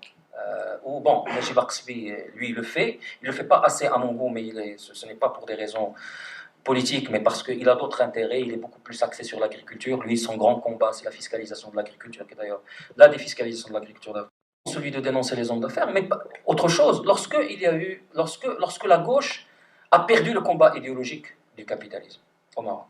Oualalou, je vous invite encore une fois à lire Tihad Chiraki et Libération. Oualalou était contre les privatisations. Oualalou, son rêve aujourd'hui, c'est d'être nommé à la Banque mondiale. Oualalou a privatisé plus que ce qui était prévu dans les privatisations aujourd'hui, quand il était ministre des Finances. C'est une défaite idéologique majeure. Mais au moins, lorsque la gauche a perdu cette bataille-là, elle aurait pu en gagner une autre. C'est la bataille de la régulation de l'économie. Parce que la privatisation ne veut pas dire le capitalisme sauvage, et on voit les résultats du capitalisme sauvage. C'est la crise que nous vivons aujourd'hui mondialement. C'est parce qu'aux États-Unis, il y a un système qui est vicié. C'est parce que les campagnes électorales sont financées, on permet aux gens riches de financer les campagnes électorales, parce que les banquiers ont contrôlé Washington, qu'ils ont pu faire ce qu'ils voulaient, qu'ils ont mené non seulement, ils sont en train de mener les États-Unis vers la faillite, ils sont en train de mener le monde vers la faillite. Donc un capitalisme qui n'est pas contrôlé, qui n'est pas régulé, est un capitalisme dangereux. Donc au moins gagner cette bataille-là. Et on la gagne comment cette bataille-là? En s'assurant que, et là ce dont je parle peut paraître technique, mais c'est absolument clé, que des organismes comme l'ANRT, l'Agence de régulation des télécoms, comme le CDVM, l'équivalent de la COP française ou de la SEC américaine qui contrôle la bourse, que la Banque centrale, parce que c'est un organisme de régulation, soit contrôlée à peu près démocratiquement. Que ce ne soit pas le petit copain de Majidi qui soit nommé à la Banque centrale, parce que Jouari a été récupéré, a été marginalisé par Hassan II, et récupéré par Majidi, que ce ne soit pas le petit copain, et ça c'est vraiment le petit copain de Boumou qui a été nommé à la tête du CDVM, qui est soi-disant le gendarme de la bourse, que ce ne soit pas le petit copain qui soit nommé à la tête de l'ANRT, ou quelqu'un qui est complètement domestiqué qui soit nommé à l'ANRT, que les gens qui sont nommés à ces postes-là soient des gens nommés par des commissions. Vous avez, je ne sais pas moi, le président du Parlement, vous avez une représentativité syndicale, etc., pour qu'elles remplissent le rôle qui est absolument majeur dans le contrôle de l'économie et dans le tariq de l'économie marocaine. Or, ce combat-là n'a pas été mené. L'autre raison pour laquelle ce combat-là a été perdu d'avance, c'est que nous n'avons pas de vrai parti libéral au Maroc. Il n'y a pas de parti libéral au Maroc. Nous avons des partis, peut-être, où vous avez des hommes d'affaires, mais des hommes d'affaires qui cherchent l'accès à la rente. Vous n'avez pas le conservatisme noble, entre guillemets. À mon avis, ça aurait pu se faire avec Abdrahim El-Hajouji. Bon, ça ne s'est pas fait, ils l'ont cassé. Lui aussi, contrôle fiscal, etc., machin, en plus, il a commis le crime d'accepter de se rapprocher du PJD. Et ça a été une jonction qui n'était pas acceptable, pour le Mkhzeni. Mais vous n'avez pas au Maroc un parti structuré qui en demande d'une économie de marché, mais qui soit en même temps démocrate, c'est-à-dire qui demande aussi une régulation et une transparence dans le monde des affaires. Et ça nous porte, à mon avis, un gros préjudice. Donc je pense que ces défaillances de notre champ politique doivent être, on doit y remédier aujourd'hui.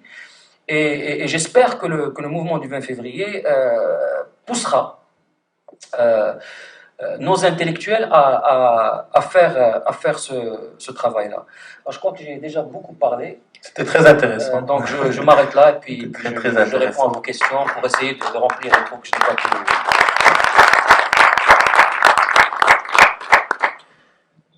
C'était très intéressant. Pourquoi? Parce que effectivement, le mouvement du 20 février porte des slogans comme Isqat al-Fasad, Isqat al-Istibdad.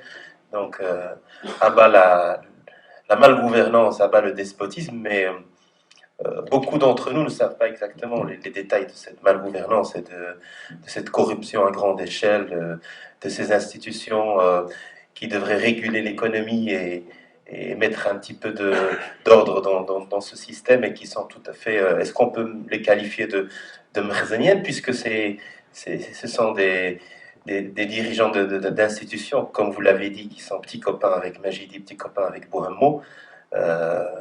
Voilà, donc est-ce qu'elles peuvent encore remplir le rôle de régulation de manière consciencieuse et professionnelle? De là à les décrire comme merzaniennes, il reste un petit pas de déontologie. Donc la situation économique du Maroc, elle est vraiment désastreuse par l'absence de transparence dans les affaires du Maroc et par l'absence de concurrence. Quand vous parlez de destruction des opportunités économiques, on parle de créer des emplois. Comment créer des emplois lorsque des groupes internationaux veulent créer des emplois au Maroc et qui sont confrontés à la corruption, à l'absence de transparence? C'est très très important de se rendre compte de cette situation-là, de cette réalité économique-là, qui en fait qui crée des conséquences gravissimes pour le Maroc. Donc votre explication est très très intéressante et j'invite tout le monde à aller regarder dans vos articles, dans les archives. Si on en trouve, malheureusement il n'y en a pas sur internet, des articles du journal, mais vous pouvez certainement nous en dire encore. Avant cela, peut-être ouvrir la possibilité au public de poser des questions. Donc, qui voudrait en poser? Comme ça, je vais noter déjà. Oui.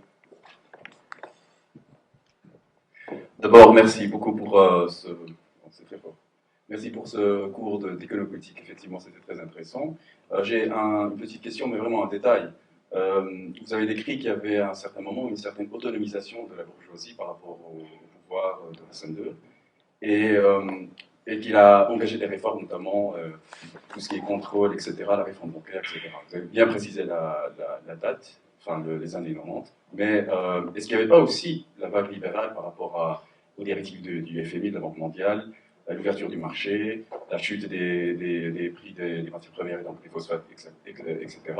Ce qui m'intéresse surtout, c'est est-ce qu'il n'y avait pas cette prédation sous le règne de Mohamed VI? Est-ce qu'elle ne constitue pas aussi une prédation par rapport, ou une concurrence par rapport aux intérêts des multinationales, notamment françaises, qui avaient toujours, j'imagine, une certaine préférence sur le marché marocain? Donc, comment s'articule... Vous parlez du règne actuel? Oui, tout à fait. Comment s'articule cette prédation par rapport aux intérêts internationaux qui ont toujours bien sûr soutenu le régime, mais quand même qui avaient une contrepartie aussi, d'autres cartes, bien sûr, mais notamment aussi le marché intérieur? Merci. Oui. C'est une question qui est très intéressante parce que justement là aussi, lorsqu'on analyse l'attitude, et d'ailleurs c'est assez fascinant d'analyser les alliances de l'ONA, stricto sensu, avec les groupes étrangers. Alors ce qu'il y a eu, l'effet qu'il y a eu, c'est que donc les gestionnaires du roi ont pensé qu'ils pouvaient même s'affranchir des alliances qui étaient en fait des alliances qui avaient une signification politique. Sarkozy qui va inaugurer le TGV, c'est Alstom, c'est une entreprise française, ça a une signification politique importante. Et effectivement, d'ailleurs c'était du temps de Mourad Cherif surtout, hein, qui a en fait promu une politique de- de- d'alliance avec les grands groupes étrangers et français en particulier. Et l'idée c'était de céder la gestion à ces groupes-là et de rester comme investisseurs dormants. Ça a été complètement chamboulé avec la prise de pouvoir donc du couple Majidi-Boumou, et ça s'est traduit d'ailleurs par des incidents graves dans la relation entre le groupe ONA Esseni et des groupes français, notamment le groupe Muliez. Auchan ont quitté le Maroc. Ils étaient alliés à Marjane et ils sont partis pour une raison qui est très simple, c'est que quand ils ont commencé à travailler, les gens du roi, enfin les hommes d'affaires du roi, sont allés les voir en leur disant il faut mettre les produits de centrale laitière en tête de gondole, les produits le sucre en tête de gondole.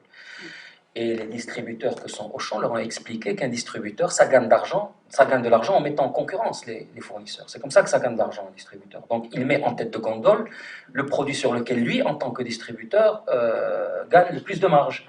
Et que donc ça ne fonctionne pas comme ça, qu'ils ne peuvent pas gérer leur affaire en promouvant des produits qui ne sont pas nécessairement les plus profitables pour eux. Et eux ne sont pas actionnaires de centrales laitières, ne sont pas actionnaires de Lesueur, ne sont pas actionnaires de Cosumar, ils sont actionnaires de Assima, etc.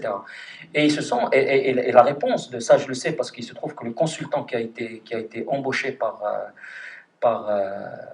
Auchan pour essayer de comprendre ce qui se passait est un ami, et donc m'a raconté les détails de la négociation, c'est arrivé à, mais vous savez, il faut arrêter de faire les fanfarons, ici vous n'êtes personne, ici c'est nous qui faisons tout, puisque Marjane, vous savez ce qu'on dit de la distribution, qu'est-ce qui fait réussir une entreprise de distribution? 3 mots, location, location, location. Où est situé votre magasin? Et qui vous permet de vous situer quelque part? C'est la commune. Et la commune, elle obéit à qui? Et ils leur ont dit quelque chose, nous raconter. Les permis pour installer les magasins, c'est nous. Il faut avoir c'est l'État qui vous permet. Donc l'argent que vous faites, c'est parce que nous sommes là. Et Auchan ont été défaits, ils sont partis. AXA sont en train de partir eux aussi. D'ailleurs, je crois qu'ils sont partis. Ils sont en train de, parce que pour les mêmes raisons. C'est-à-dire que il y a une logique de holding qui ne fonctionne pas pour l'autre actionnaire, parce que lui, il n'est pas dans la holding. C'est le cas par exemple avec Auchan. Les autres avec lesquels ils ont essayé de jouer les durs, mais ça n'a pas fonctionné, d'ailleurs un cas très intéressant, c'est Veolia, M10. Vous savez, moi je me rappelle, j'avais fait un éditorial qui m'avait été inspiré par une photo, je crois que c'était en 2005-2006. C'était la photo des manifs des Tangérois contre l'augmentation des prix de l'eau à Tanger. Et la banderole disait M10 voleur. Et j'ai écrit, ben voilà, des citoyens marocains qui accusent le roi d'être un voleur, parce que le roi est actionnaire d'M10. Donc, monsieur le roi, sortez de cette histoire. Qu'est-ce que vous foutez dans la gestion de l'eau? Ils ont fini par sortir, mais ils ne sont pas sortis parce qu'ils ont lu mon éditorial. Ils sont sortis parce qu'ils voulaient prendre le contrôle. Et que Veolia, qui a corrompu plus de policiers français que le Mkhzen, était intouchable. Et Veolia a gagné. Ils ont gardé M10. Ce n'était pas le cas de Auchan.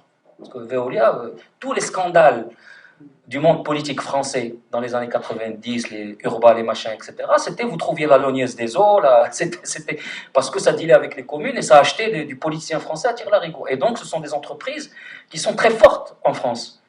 Et donc, le Mkhzen n'a pas pu, comme je l'ai dit, le Mkhzen a corrompu moins d'hommes politiques français que Veolia. Donc, je dis les choses un peu crûment, mais c'est à peu près ça. Et donc, ils n'ont pas pu, avec Veolia, ils n'ont rien pu faire. Et là aussi, avec Veolia, parce qu'il se trouve que c'est le même consultant qui a travaillé avec Veolia, ça a été le même raisonnement. Nous voulons le contrôle d'Amendis parce que Veolia au Maroc, Amendis existe grâce à nous. Parce qu'à chaque fois que vous voulez faire quelque chose, vous avez besoin d'une autorisation du ministère de l'Intérieur, le ministère de l'Intérieur, c'est nous. Et ça leur a été dit comme ça. Donc, ils n'ont rien pu faire avec Veolia.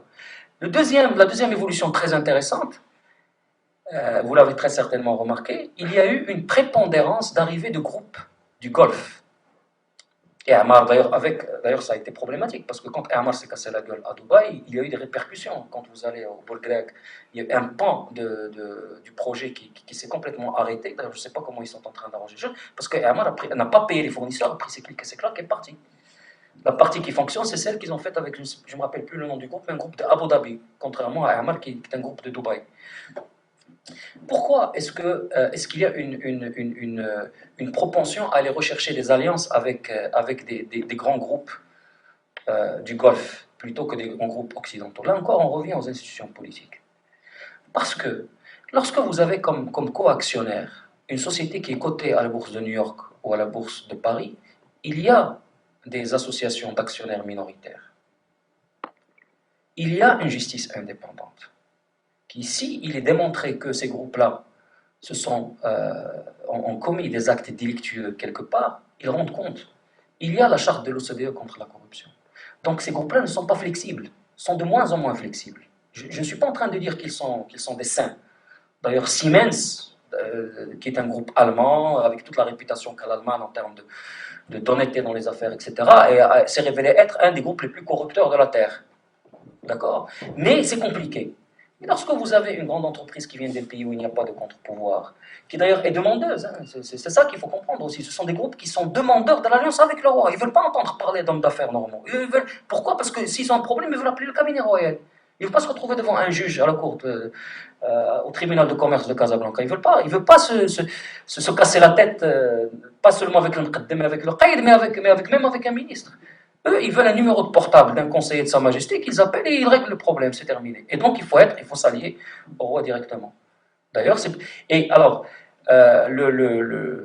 ne fait pas partie de votre question, mais ça me permet d'évoquer cet aspect des choses. Lorsque vous analysez ces montages financiers, ces grands projets où vous avez l'ONA, où vous avez du EMAR, où vous avez ces grands groupes, etc., en finance d'appoint, et pas seulement en finance d'appoint, en financier principal, vous retrouvez la CDG. La CDG est l'institution financière la plus importante du pays. La CDG gère l'argent de la sécurité sociale. D'accord? Mieux, lorsque vous analysez la structure du capital des affaires du roi, le capital d'appoint, qui en général est très important, ce sont des organismes d'épargne nationale que lui contrôle indirectement. La CIMR, par exemple. Qui contrôle la CIMR? La majorité du conseil d'administration de la CIMR, ce sont les entreprises de l'ONA.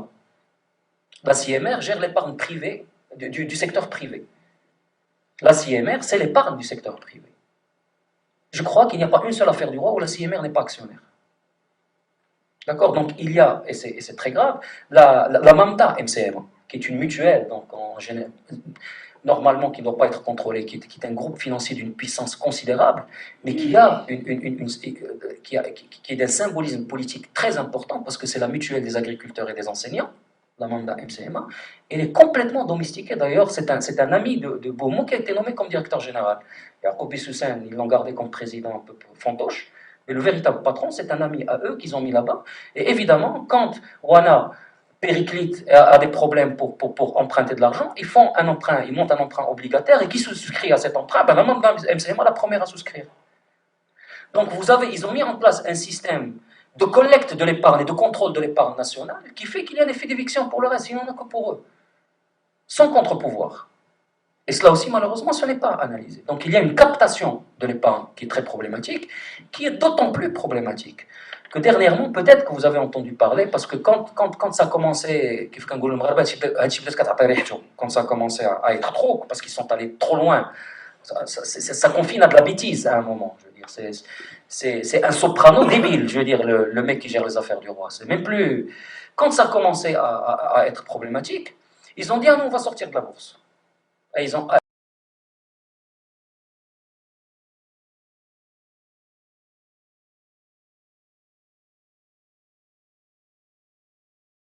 Et on va vendre la Cosumar, on va vendre machin, etc. Mais justement, analysons ces opérations-là. Quand ils disent on va sortir de l'Eusière, on va sortir de Cosumar, ils sortent d'où?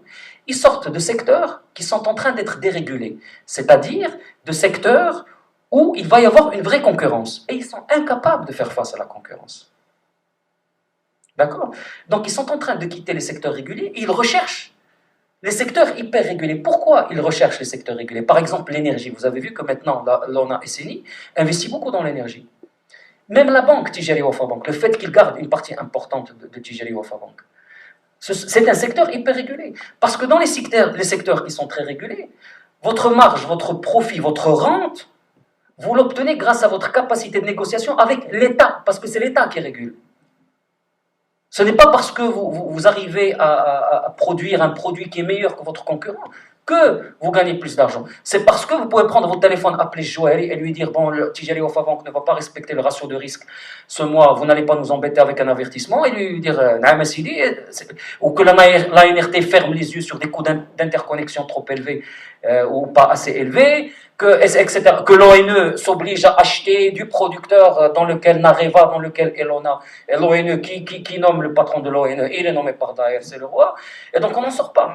Et ce qu'ils sont en train de faire, ce qui est encore pire et qui n'est pas dénoncé, c'est qu'ils sont en train de sortir des secteurs concurrentiels dans lesquels ils sont faibles, et à raison, vous savez, c'est l'une des beautés de l'économie. L'économie de marché a beaucoup de défauts, mais l'une des beautés de l'économie de marché, c'est que ça permet au moins une évolution darwinienne, c'est-à-dire que vous devenez bon entrepreneur justement parce que vous avez de la concurrence, parce que vous avez de la contrainte. Lorsque je vous enlève la contrainte, vous devenez stupide. C'est automatique. Je peux mettre un génie à la tête de la plus belle affaire du monde et je lui dis, vous savez quoi, c'est une affaire qui appartient au roi, personne ne peut vous embêter, vous n'avez pas de concurrent. Au bout de 2 ans, cet homme ne sait plus gérer. C'est mécanique, je ne suis pas en train de dire ils sont stupides, ils sont nés stupides. Peut-être que c'était des génies. Mais lorsque vous mettez un être humain dans une situation où il n'a plus de contraintes, il peut faire ce qu'il veut, eh bien il fait des bêtises. Et c'est ce qui est arrivé avec cette monarchie. D'ailleurs, pas seulement que sur le plan économique, mais sur le plan politique. Et sur le plan économique, l'impact est un impact très sérieux. Donc nous avons un double effet de captation de l'épargne nationale et d'investissement du champ des secteurs régulés où en fait votre vis-à-vis c'est l'État. Quand ils ont dit on va sortir de la bourse, donc le roi a dit, bon je schématise hein, évidemment, ce sont les gestionnaires des affaires du roi, mais c'est bon, c'est les affaires du roi, on a SNI, on a annoncé, vous savez quoi, nous avons permis le développement du Maroc. D'ailleurs j'ai trouvé ça assez intéressant, ils ont dit le marché de l'emploi a assez évolué, je n'ai pas vu la relation entre le marché de l'emploi et leur travail en bourse. Donc nous allons délister, donc nous allons sortir nos affaires de la bourse. Et ils ont présenté ça comme étant un saut vers la transparence. Or, c'est le contraire. L'idéal, ce serait que toutes les entreprises, même les PME, soient à la bourse. Pourquoi? Parce que quand vous êtes en bourse, vous avez des obligations de transparence. D'accord? Généralement, lorsque vous faites cette opération de retrait de bourse, vous devez faire ce qu'on appelle une offre de retrait. Ça s'appelle une offre de retrait. Dans cette offre de retrait, vous dites à vos co-actionnaires qui ont investi dans votre entreprise parce que vous étiez coté. Donc vous allez leur enlever quelque chose, vous allez leur enlever l'obligation de transparence. Vous leur dites, voilà, je veux sortir de la bourse, je vous propose un prix de rachat. C'est la loi. D'accord? S'ils n'acceptent pas ce prix de rachat, vous ne pouvez pas vendre. Vous ne pouvez pas sortir de la bourse. Donc vous négociez avec eux.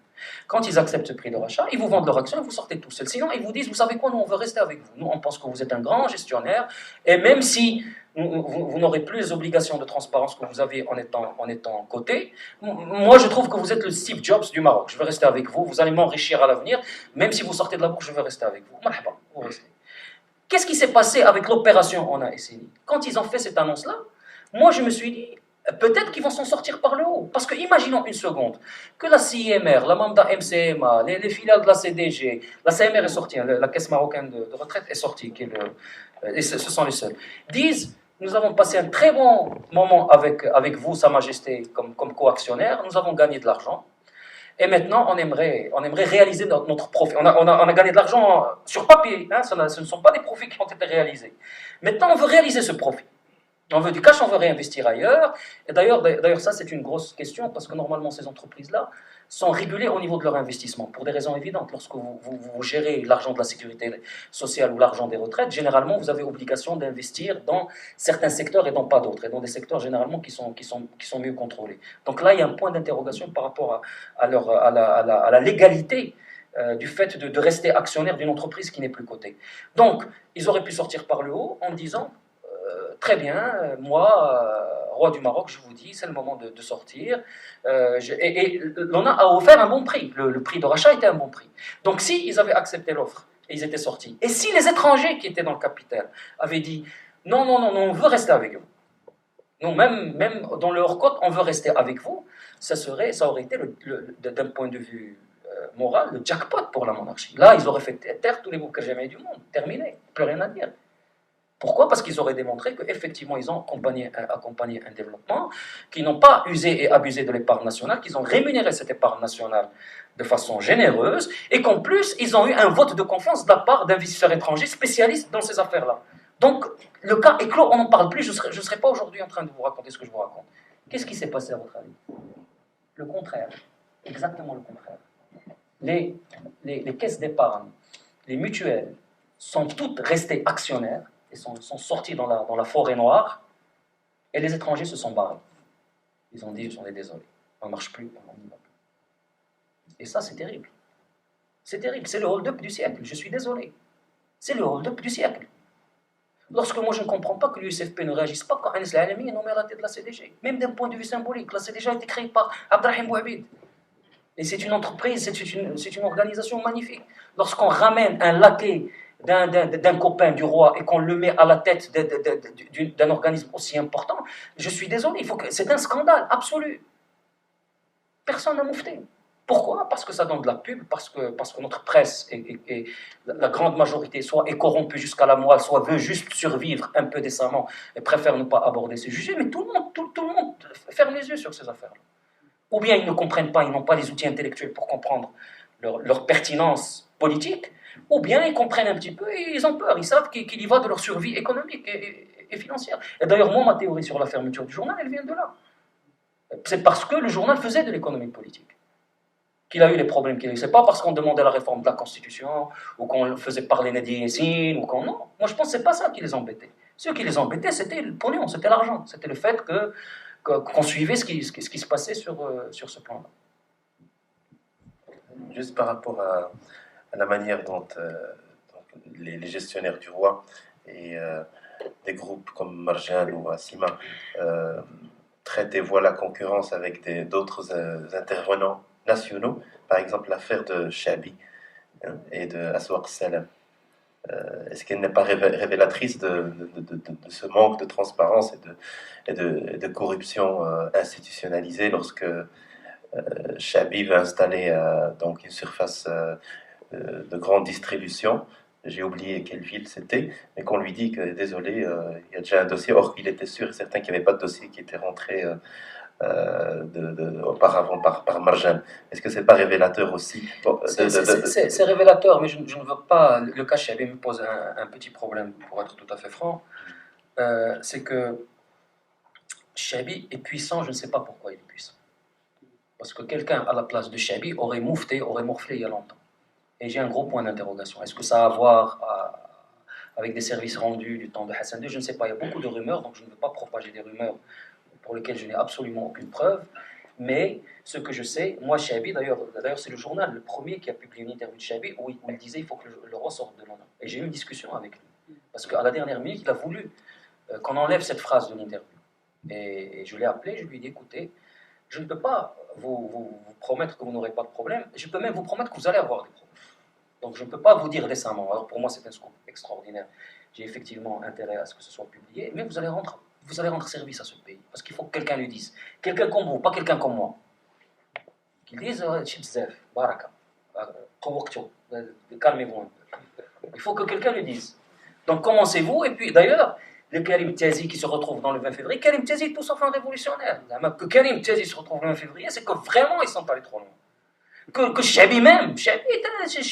D'ailleurs, dans l'interview, il disait, moi, c'est Mohamed VI qui m'a rendu ma place dans le champ des affaires, alors que Bsari me persécutait, etc., etc. Chabi n'est pas exactement révolutionnaire non plus. Il faut pas raconter des histoires. On dit de Karim Tazi qu'il a un appétit républicain. Est-ce que c'est vrai? Je ne suis pas rentré. Karim est quelqu'un que je connais personnellement, que j'ai connu même personnellement, et on s'est chamaillé parce que je le trouvais trop conservateur. Donc c'est de la propagande alors? Non, c'est un homme. Non, je pense qu'il est le. Je pense que Karim Tiazi est le symbole d'une classe des affaires. Vous savez, je vais vous raconter une anecdote personnelle. Encore une fois, sont dans les deux noms. Quand j'ai quitté le Maroc en 2007 et j'ai vécu à l'étranger. J'ai vécu aux États-Unis jusqu'en 2009, et donc en septembre 2009. J'ai donné mon accord à mes ex-coactionnaires pour retravailler pour le journal, mais à partir de l'Espagne, puisque je ne pouvais pas vivre au Maroc, je ne pouvais pas gagner ma vie au Maroc. Donc je suis retourné, je ne suis pas retourné, je suis allé en Espagne pour le premier pour y vivre et diriger la rédaction du journal à partir de l'Espagne à mi-temps, parce qu'il fallait que je travaille pour gagner de l'argent à côté. Mais je rentre au Maroc souvent. Donc je reprends du service en tant qu'éditorialiste du journal, je rentre au Maroc en octobre 2009, et puis un ami m'appelle, il me dit, écoute, il y a un monsieur qui veut absolument te voir. Absolument. Ce monsieur, il ne faut pas que je donne trop de détails, parce que c'est quelqu'un de très, très, très, très important dans la communauté des affaires. Et c'est quelqu'un que le journal a rétamé midi, matin et soir. C'est-à-dire ce qu'il s'est pris dans la tronche, ce monsieur, à travers le journal et à travers ma plume en particulier. Je veux dire, je voulais aller le voir avec un gilet pare-balles, tellement je... Et donc je vais voir ce monsieur dans sa belle résidence d'Anfa, et je m'assieds, et la première chose qu'il me dit, vous avez raison sur toute la ligne. J'ai dit, c'est-à-dire? Il me dit, ils sont devenus fous. Et je peux vous assurer, je vais pas, il faut que lui me donne l'autorisation pour que je révèle son nom. Vous seriez par terre si je vous disais son nom. Je vous parle d'octobre 2009. Et il me dit, c'est trop. Il me dit, avant, bon, il prenait la plus grosse part du gâteau, mais il nous laissait quelque chose. Il me dit, maintenant, ils veulent tout. Il parle des gestionnaires du roi. Il parlait surtout, de Majidi et de Bourmont. Bourmont est celui qu'on connaît le moins. Bon, il se trouve que pour des raisons personnelles aussi, je l'ai connu très bien. C'était mon copain de lycée. Bon, on ne se refait pas. Enfin, les gens, moi, ça me faisait rigoler parce que l'ayant connu au lycée, j'avais des gens devant moi qui étaient de grands banquiers. Moi, quand j'étais moi-même petit banquier, quand j'étais étudiant en gestion, quand j'entendais le nom de ces personnages, pour moi, c'était les grands banquiers, etc., qui me parlaient de lui comme si c'était Dark Vador. Mais ce monsieur, vous le connaissez, les gens sont dans la terreur avec eux. Vous ne pouvez pas vous imaginer le nombre d'hommes d'affaires qui jouissaient quand ils voyaient les banderoles du 20 février avec Beaumont et de Mejidi. Et cet homme-là me dit à moi, vous avez raison, effectivement, nous on pensait qu'ils allaient faire ça de façon intelligente, mais ils se sont lâchés, ils ne respectent plus rien, tout est pour eux, et c'est méchant, c'est des contrôles fiscaux à tire-larigot, donc l'arme fiscale a été utilisée contre les gens, alors évidemment, un contrôle fiscal peut toujours vous mettre par terre, même si vous êtes... D'ailleurs, ça crée un effet vicieux. Moi, j'ai des amis qui ont des entreprises qui voulaient payer leurs impôts, et leur expert comptable leur dit, mais vous êtes débiles, parce que de toutes les manières, vous allez être redressés. Personne ne paye plus ses impôts. Tout le monde triche, parce que de toutes les manières, ça c'est arrivé avec moi, vous allez être redressés. Je ne veux pas dire qu'il n'y a pas de fraude fiscale. Évidemment, la fraude fiscale est un sport national, il n'y a pas de doute là-dessus. Mais lorsque vous en faites un instrument de pouvoir, vous viciez complètement la chose. Alors, bien sûr qu'il faut qu'il y ait des contrôles fiscaux, bien sûr que les gens doivent payer leurs impôts, mais il ne faut pas que ce soit à la discrétion du régime et pour des raisons politiques. Donc les gens ont compris, les gens payent le minimum, sachant que de toutes les manières, ils vont être redressés et qu'ils n'auront pas véritablement de recours, etc. Et cette arme a été utilisée, et c'est une arme dangereuse, parce que quand vous utilisez cette arme, il faut être stupide pour investir en Maroc. Parce que vous ne pouvez rien, vous n'avez aucune protection contre ce type-là. C'est-à-dire que là aussi, c'est suicidaire d'utiliser. Et je crois que Hassan II n'a jamais utilisé cette arme. Hassan II, à ma connaissance, pourquoi ? Pas parce qu'il était gentil, mais parce qu'une fois que vous l'utilisez, les gens ne peuvent plus vous faire confiance. Parce que vous ne pouvez rien contre ça. Et en plus, c'est la honte nationale. D'ailleurs, ils l'ont fait au journal. Ils ne payent pas leurs impôts. Qu'est-ce qu'on a fait ? Donc vous êtes dans le dénuement total, même moral. Donc qu'est-ce que vous faites ? J'achète à Malaga, je sors mon argent. C'est ce qui est en train d'ailleurs de se faire. Où là, je mets l'argent sous le matelas. Mais je ne m'expose pas, je ne me mets pas dans des affaires publiques, je ne me mets pas dans l'industrie, je ne me mets pas dans des relations avec des ouvriers qui m'exposent au bras de l'État, qui n'est pas un bras qui se bat pour la moralisation des affaires, mais qui se bat pour que moi, je fasse ce que les hommes d'affaires du roi veulent que je fasse. Et ça, c'est très dangereux, et je pense que la monarchie est en train de payer, et n'a pas fini de payer le prix de cette bêtise économico-politique. Moi, quand je parle du Maroc et de la réalité au Maroc, je ne peux jamais dire que je vais parler d'une manière comme vous technique. Ça me fait mal au cœur, plus que l'argent qu'ils nous ont piqué, cette d'incompétents qui empêchent vraiment des cadres comme vous, comme plusieurs cadres de ce pays qui sont une grande richesse, de participer au développement, au réel développement de ce pays. C'est le grand gâchis du Maroc aujourd'hui, c'est que ceux qui peuvent faire quelque chose pour le Maroc sont empêchés, sont arrêtés, sont bloqués, et c'est là le grand problème. Tout à l'heure, j'ai posé une question à M. Djamli, comme on le connaît tous, la ville de Tanger est parmi les grandes villes qui poussent le mouvement de 20 février, il y a une grande réussite. Et j'ai posé la question, comment ça se fait que cette ville avec le grand intérêt du régime après l'arrivée de Mohamed VI dans le développement économique et dans la communication, si on veut dire, le roi a visité plusieurs fois chaque année la ville, a essayé de montrer un autre visage différent pour essayer de changer la relation qui était vraiment très froide avec le roi Hassan II. J'ai une autre question qui concerne les perspectives. Comment vous voyez l'avenir avec l'arrivée du mouvement de 20 février? Et est-ce que ce système peut être modéré? Ces gens-là peuvent changer d'attitude avec le mouvement de 20 février ou tout simplement on doit changer vraiment ce système? Une dernière question symbolique de l'image, après il n'a rien à voir avec le sujet de votre conférence, mais la symbolique de l'image après le 20 février, des discours du roi.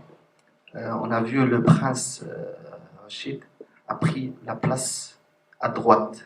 On n'a jamais vu ça. Il ne s'est jamais mis à droite, même à côté de son père, à côté de son frère. Avant l'arrivée du prince héritier, c'était toujours vide.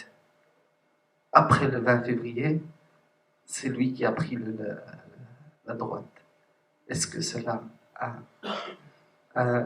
une signification en sachant que la monarchie marocaine donne un grand intérêt à l'image? Alors, la ville de Tanger, je partage avec vous mes conjectures. Je n'ai pas d'analyse particulièrement fine à offrir, parce que ce n'est pas quelque chose à laquelle sur laquelle j'ai beaucoup réfléchi. Mais comme ça, je veux dire, ce qui me frappe à Tanger, vous savez qu'ils appellent Tanger le Mtaqa al-Muharrara maintenant, quand ils parlent de Tanger avec les slogans, etc. Je crois qu'il y a un aspect régional et un aspect culturel. Tanger a été une ville internationale pendant très longtemps, je crois que ça joue sur la mentalité des gens. Tanger est aussi le creuset des frustrations du Nord. Parce que ces gens, on a parlé de Bnimkada, Niger ou Nazir Bnimkada, ce sont des gens qui, justement, étant donné le sous-développement, dit-on volontaire, économique du Nord voulu par le régime, par le pouvoir central, se sont retrouvés à Tanger, dans les banlieues de Tanger, se sont retrouvés à Tétouan, mais aussi et surtout à Tanger. Donc il y a un terreau, à mon avis, qui est fertile pour ce type de contestation, et on en a aussi parlé tout à l'heure. Je pense que l'Aïd al-Ihsan, d'après ce qu'on me raconte, joue un rôle. Donc vous avez un terreau fertile, et vous avez un agent organisateur et mobilisateur. Donc vous avez une combinaison qui mène, qui peut expliquer, si vous voulez, cette évolution. Mais aussi, ce qui me frappe, c'est que, et là encore, j'insiste là-dessus, c'est pas Tsamloq ou Léada, parce que je crois que vis-à-vis de la monarchie, je suis au-delà de Tsamloq, donc je peux me permettre d'être généreux quand je le veux. Je pense que le problème n'est peut-être pas la sincérité de ce que fait cette monarchie. Je veux dire, Tanger en est un peu la preuve, parce que je n'accuse pas le roi d'hypocrite quand il dit, ou là quand on nous dit qu'il s'intéresse au Nord, peut-être qu'il a vraiment envie, peut-être qu'il a une vraie volonté de le faire. Mais comme je disais avant, il n'a pas d'amour, il n'y a que des preuves d'amour. C'est-à-dire, qu'est-ce qui est fait pour que ça arrive? On ne peut pas en même temps avoir une volonté qui est peut-être réelle, qui est peut-être sincère, et en même temps laisser. D'ailleurs, Tanger est un cas. Nous enquêtons sur des opérations foncières à Tanger. Il y a notamment avec les gens d'Il-Touha, etc., où il y a eu des opérations mafieuses sur le foncier incroyables. Vous ne pouvez pas en même temps prétendre vouloir moderniser et faire évoluer la société tangéroise, les communautés de Tanger vers plus de développement économique, et en même temps laisser ce type de comportement se développer. سميتو هذاك ديال البام le maire اللي جراو عليه عبد المولى ça commence avec FCCOM. C'est une histoire d'FCCOM.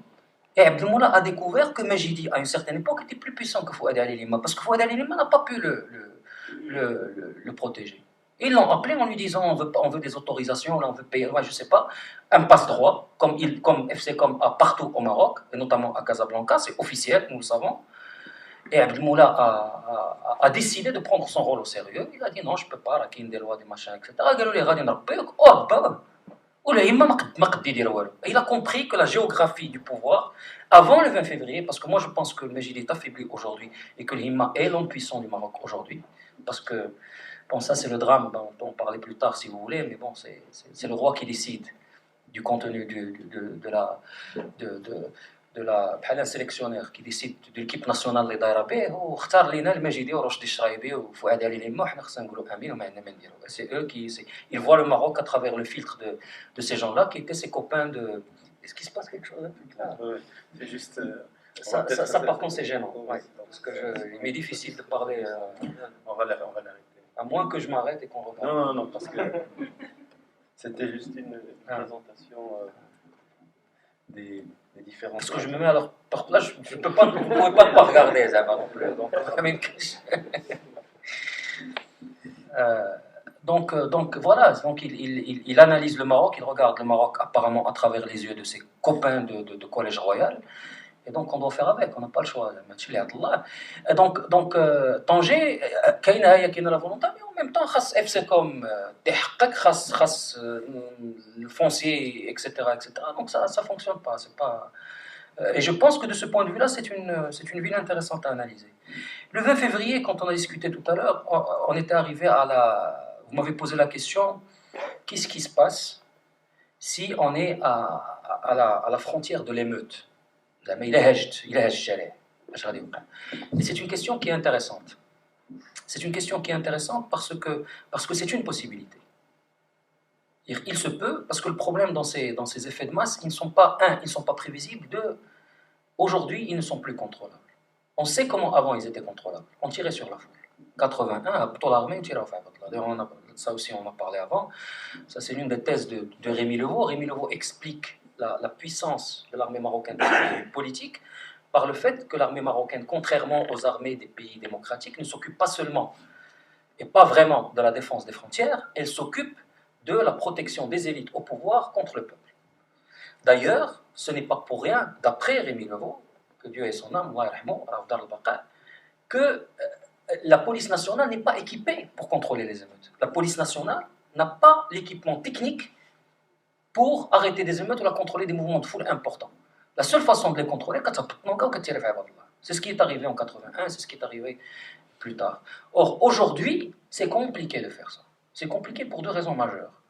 La première, c'est que les partenaires internationaux ont mis une ligne rouge.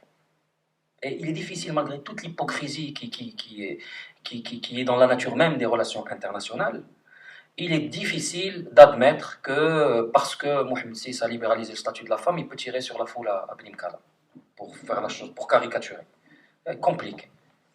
Mais quand les gens verront les images à l'étranger de l'armée marocaine ou de Hadek qui est en train de tirer comme ça à balles réelles sur les gens, ça, les choses, c'est compliqué. Donc, et les Américains l'ont dit, d'ailleurs, c'est très intéressant d'essayer de lire le discours des Américains. Les Américains ont clairement dit la Constitution c'est bien, etc. Mais attention, là, il y a quelque chose qui se passe, il faut la respecter, c'est un premier pas. Bon, contrairement aux élites politiques françaises qui, elles, ont été complètement mémonisées et qui, d'ailleurs, on me raconte que même ici à Bruxelles, ça commence. Donc c'est un peu problématique. Mais bon, même par rapport à la France, c'est difficile, c'est compliqué. D'ailleurs, la preuve, quand il y a eu l'affaire Aminatou Haïdar, la France a intercédé, Sarkozy a demandé à Mohamed VI de lui permettre de revenir, et Mohamed VI ne l'a pas écouté. Les Espagnols ont essayé, il ne les a pas écoutés. Donc, même dans ces cas-là, quand même, il y a un minimum. Là, je parle 2 secondes de la France. La France est au Conseil de sécurité. D'ailleurs, il y a eu une anecdote qui a été reprise par la presse, c'est que quand il y a eu, je ne sais pas, il y a 1 an ou 2 ans, quand il y a eu la discussion du renouvellement du mandat de la MINURSO, vous savez que le grand débat, c'est est-ce que la MINURSO doit s'occuper du respect des droits de l'homme ou pas.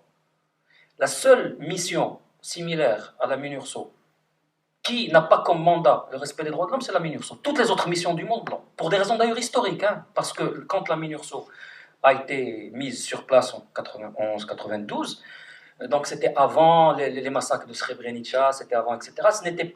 C'était pas dans le, si vous voulez, c'était pas un élément important de ce type de mission. Donc il s'est trouvé que, historiquement parlant, c'est une mission qui n'a pas ce mandat-là. Eh bien, quand il y a eu la discussion il y a 1 an, enfin il y a quelques mois, ou il y a 1 an, ou il y a 2 ans, le représentant chinois s'est retourné vers les Français, il leur a dit vous n'arrêtez pas de nous donner des leçons sur le Tibet et de nous dire les droits de l'homme, machin, etc. Il y a une mission de l'ONU, les principes universels, dans un processus de décolonisation, Parce que ça, il faut bien le comprendre. Techniquement, juridiquement parlant, c'est un projet de décolonisation. C'est la 4e commission de l'ONU. Je suis pour. C'est comme ça. Le régime marocain est passé peut-être qu'il était obligé, mais c'est discuté au sein de la 4e commission, qui est la commission de décolonisation. C'est quand même fort de café que le pays de la Révolution française, des droits de l'homme, n'accepte pas qu'une mission de l'ONU s'occupe des droits de l'homme. Et donc ça pose un problème aux Français. Il y a une pression sur les Français, c'est difficile. Et donc fatalement, ils peuvent moins la ramener quand il s'agit du Tibet, quand il s'agit d'autres affaires qui touchent soit les Russes d'ailleurs, soit les Chinois. Donc il y a un prix à payer. Donc voilà, le premier aspect, c'est que les alliés internationaux, on va avoir beaucoup de mal, d'autant plus que Kadhafi est parti. Ben Ali est parti. Nous vivons dans un autre monde. C'est fini. Si Mohamed VI paraissait gentil en comparaison aux autres bandits, eh bien, il n'y a pratiquement plus de bandits. D'ailleurs, c'est problématique. On ne peut plus dire maintenant. La Tunisie, effectivement. Mais c'est le Jazaïr, c'est vrai. Donc, on est dans une autre dimension. Et je n'ai pas l'impression qu'eux l'ont compris, d'ailleurs. Ça, c'est le deuxième aspect. C'est mettez-vous à la place de Ben Slimane. Ou là de Benani, ou là de... Je reçois un coup de fil, Casa a explosé, Tanger a explosé, alors ça brûle, ça tue, ça machin, etc. Allah يخليك راه بقيتي غير انت صيفطنا سميتو لا اخويا ما غنمشيش pour deux raisons. D'abord ما عندي فين نتخبى لان غنتحاكم شي نهار. Un jour ou l'autre, je vais passer devant un tribunal. Si j'envoie les troupes pour tirer sur les gens, on va me juger un jour, quelque part. Chez Courfly ou chez Monsebakala. Si ce n'est pas au Maroc. Donc je n'ai plus à me cacher. On parlait tout à l'heure, Ben Ali, qui était le moumou de l'Occident parce qu'il avait libéralisé la femme et massacré les islamistes. Ben Ali est en train de finir ses jours dans une prison, parce que c'est une prison, en Arabie Saoudite, dans le bled l'islam, le bled Smith. Mais عنده فين يمشي. Dès que je dis j'achète un hôtel particulier à Paris pour mes vieux jours, quand je massacre tout le monde, que j'achète assez de politiciens français, etc., que j'achète, ça n'existe plus, c'est terminé. Ils n'ont plus où se cacher. Donc ça, la deuxième, c'est l'IER. L'IER, bon, les gens n'ont pas été jugés, les gens n'ont pas été nommés, mais vous avez dit, alors que l'IER, d'ailleurs ça aussi d'un point de vue politique, fait un l'IER ne pouvait être qu'un processus défectueux, par définition, parce que l'IER est le seul exemple au monde d'une commission, entre guillemets, c'est pas une commission de vérité, mais une commission de ce qu'ils appellent la justice transitionnelle, où il n'y a pas eu changement de régime. Et il y a une raison pour laquelle on ne peut mettre en place des commissions de justice transitionnelle qu'après un changement de régime. Il y a une raison qui est très simple. Parce que vous allez juger les gens qui sont les piliers du régime. Ceux qui aujourd'hui sont encore dans le système sécuritaire marocain peuvent dire la chose suivante. Mais non, monsieur, on a fait ça pour ton papa qui t'a donné son trône. Pourquoi moi j'ai envoyé à 81, j'ai fait des fausses communes? Moi j'ai reçu des ordres, c'est pour ton père, c'est le trône sur lequel tu es assis. C'est moi qui l'ai, c'est moi qui ai donné ma smicho pour le faire. Au début, j'ai pris une commission pour dire que moi je suis un assassin. Donc ça c'est un vrai problème. Je sais que je milite, ça peut paraître comme militer contre tout ce qui est commission de vérité. Mais c'est juste pour dire qu'il y a une incohérence. On ne peut pas avoir une commission de justice transitionnelle alors qu'il n'y a pas changement de régime. Toutes les commissions dans l'histoire de l'humanité, et c'est une histoire très récente, de justice transitionnelle se sont faites sans exception après des changements de régime. Le Maroc, il n'y a pas eu de changement de régime. Hassan demeure, Mohamed VI le remplace, ce n'est pas un changement de régime. Or, on a voulu croire que c'est un changement de régime, ce n'est pas un changement de régime. Donc, aujourd'hui, on est face à un appareil sécuritaire. Et d'ailleurs, sans avoir l'IER, etc., regardez ce qui s'est passé avec Tantawi, regardez ce qui s'est passé avec Ammar en Tunisie, Tantawi en Égypte. C'est un métier dangereux de gérer les systèmes sécuritaires aujourd'hui dans des pays autoritaires. Ça devient un métier à très haut risque. Et donc, si demain, cela arrive, on risque de se retrouver dans cette situation. Et cela me permet de dire la chose suivante. C'est que d'ailleurs, je l'ai écrit. J'espère me tromper, c'est vraiment un espoir. J'espère qu'on n'a pas raté une occasion en or avec le 20 février, parce que je ne sais pas sous quelle forme va venir la contestation à l'avenir. Et j'ai peur qu'on se retrouve dans une situation où nous n'aurons plus des gens pacifiques, des gens avec lesquels on ne peut pas être d'accord sur tout, mais des gens pacifiques, qui sont respectueux du roi. راه ما قلوش عليه الحياه، راه سي امبورطون. Et eux, j'ai l'impression qu'ils le prennent pour de la faiblesse. D'ailleurs, je suis désespéré quand je lis, parce que je ne les écoute pas, je ne peux pas, enfin, des discours du roi. Les nihilistes, وانت دست la constitution وصوتوا عليك يا حسره ما عاد كداو 90% و70 مالك على لي نيهيليست علاش هاد الهضره واش انت مالك ديال الشعب كله ولا tu es contre une faction pour une زعما même ils se contredisent eux-mêmes. Si tu es au-dessus de tout ça, pourquoi est-ce que tu dois absolument mettre dans tes discours des phrases ديال النكان ديال السميمو ونعلق الوسام الغدوان على موازين هاكو باباكم ما بغيتوش موازين غادي ندير ليه وسام ونجيب الناس كيقول لك لا دي اس تي ديكاج ماشي حيت ما كيحملوش لا دي اس تي لان ما باغينش عباد الله يبقاو يتخطفوا. Peut-être que c'est même pas la destinée qui a تخطف الناس. Je ne sais pas, je dis n'importe quoi. انت تنوض لا غادي نعلق ليه وسام. Alors que le bonhomme a quand même, c'est lui qui a géré l'enquête. ديال بالعلاج جاو طلقوا لي 3 كار فيهم. نجي ندير انا وسام. قال لك على داكشي د مراكش ça n'est pas encore passé en jugement داكشي د Argana. Comment je peux moi récompenser un enquêteur parce que c'est ce que la DST a fait alors qu'on ne sait pas encore la vérité décidée par un juge qui est la vérité ultime. Comment je peux juger moi que effectivement هذاك وليد on ne sait pas encore. ونجيب العاني باباكم نتوما le 20 février بغيتو لا DST ديكاج وانا غادي ندير ليه وسام. Et je trouve que c'est... Non, ça peut paraître caricatural ce que je raconte, mais c'est vraiment, vraiment symbolique d'un état d'esprit qui est très problématique, qui est un vrai problème. Parce que même quand vous avez affaire à des gens autoritaires, vous avez besoin d'une certaine maturité. Je suis désolé de dire des choses comme ça, mais on est au-delà de Tchermiz. Il faut qu'on parle franchement. Il faut un peu de maturité. Je veux dire Tmara. Or, quand ces discours-là, moi je tombe des nues. Je me dis c'est pas possible. Et c'est un manque de respect pour les Marocains, c'est un manque de respect pour tout le monde. Donc on est dans... Et d'ailleurs, ça aussi contribue à faire flipper, j'utilise ce terme argotique, les élites proches du pouvoir. Parce que le problème, lorsque vous êtes dans un système, où vous êtes allié à un pouvoir, vous avez besoin, vous vous projetez toujours dans l'avenir. Les gens ne jugent jamais par le passé, ils se projettent dans l'avenir. C'est-à-dire quelle est la capacité de ce pouvoir à maintenir un semblant de stabilité qui me permet de garder mes intérêts. Que je sois homme d'affaires, que je sois général d'armée marocain. C'est comme ça qu'ils raisonnent, comme tout être humain raisonne. Tous dans notre vie, c'est comme ça. On raisonne de cette façon-là. D'accord ? Lorsque ce pouvoir-là commet des bêtises, c'est-à-dire qu'ils ne sont même pas dans son intérêt, vous commencez à vous dire qui pilote cet avion ? Qui a le permis ? Est-ce qu'il est capable de gérer cette complexité-là ? Et c'est des questions aujourd'hui, encore une fois, je ne veux pas, je ne suis pas dans le ad hominem, je pose des questions, démontez-moi quoi. Où il y a un problème en termes de gestion, même dans l'autoritarisme. Encore une fois, est-ce que c'est intelligent ? Bon, je suis sûr que ce n'est pas lui qui leur a demandé d'aller investir à Macao ou les brasseries. Ou quand ils l'ont fait, il y a un minimum, encore une fois, l'histoire du discours, il se met, et ce qui est grave, là où c'est contre-productif, c'est qu'il se met au niveau de ceux qui protestent et des contestataires. Ça veut dire donc c'est ça en fait symboliquement, c'est ça ce que ça veut dire. Qui à mon avis est un chiffre qui n'est pas, où il n'y a pas eu de tricherie par contre les 70%, mais deux mains et mes deux pieds à couper qu'il y a eu triche, ça c'est parce que c'est trop gros. Bon, mais tes alliés قالوا لك bravo, les élites اللي معاك قالوا لك bravo.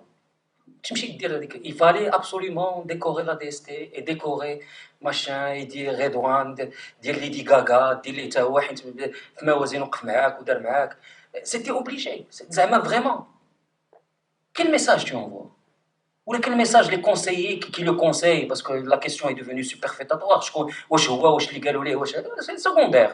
Quand une entreprise fait faillite, on n'accuse pas le comptable, on accuse le directeur général. Je suis désolé, parce que le comptable, c'est lui qui l'a nommé. Donc bon, c'est une réponse sûre. Peut-être que ce n'est pas lui qui prend ces décisions-là, mais en tout cas, il couvre ceux qui les prennent.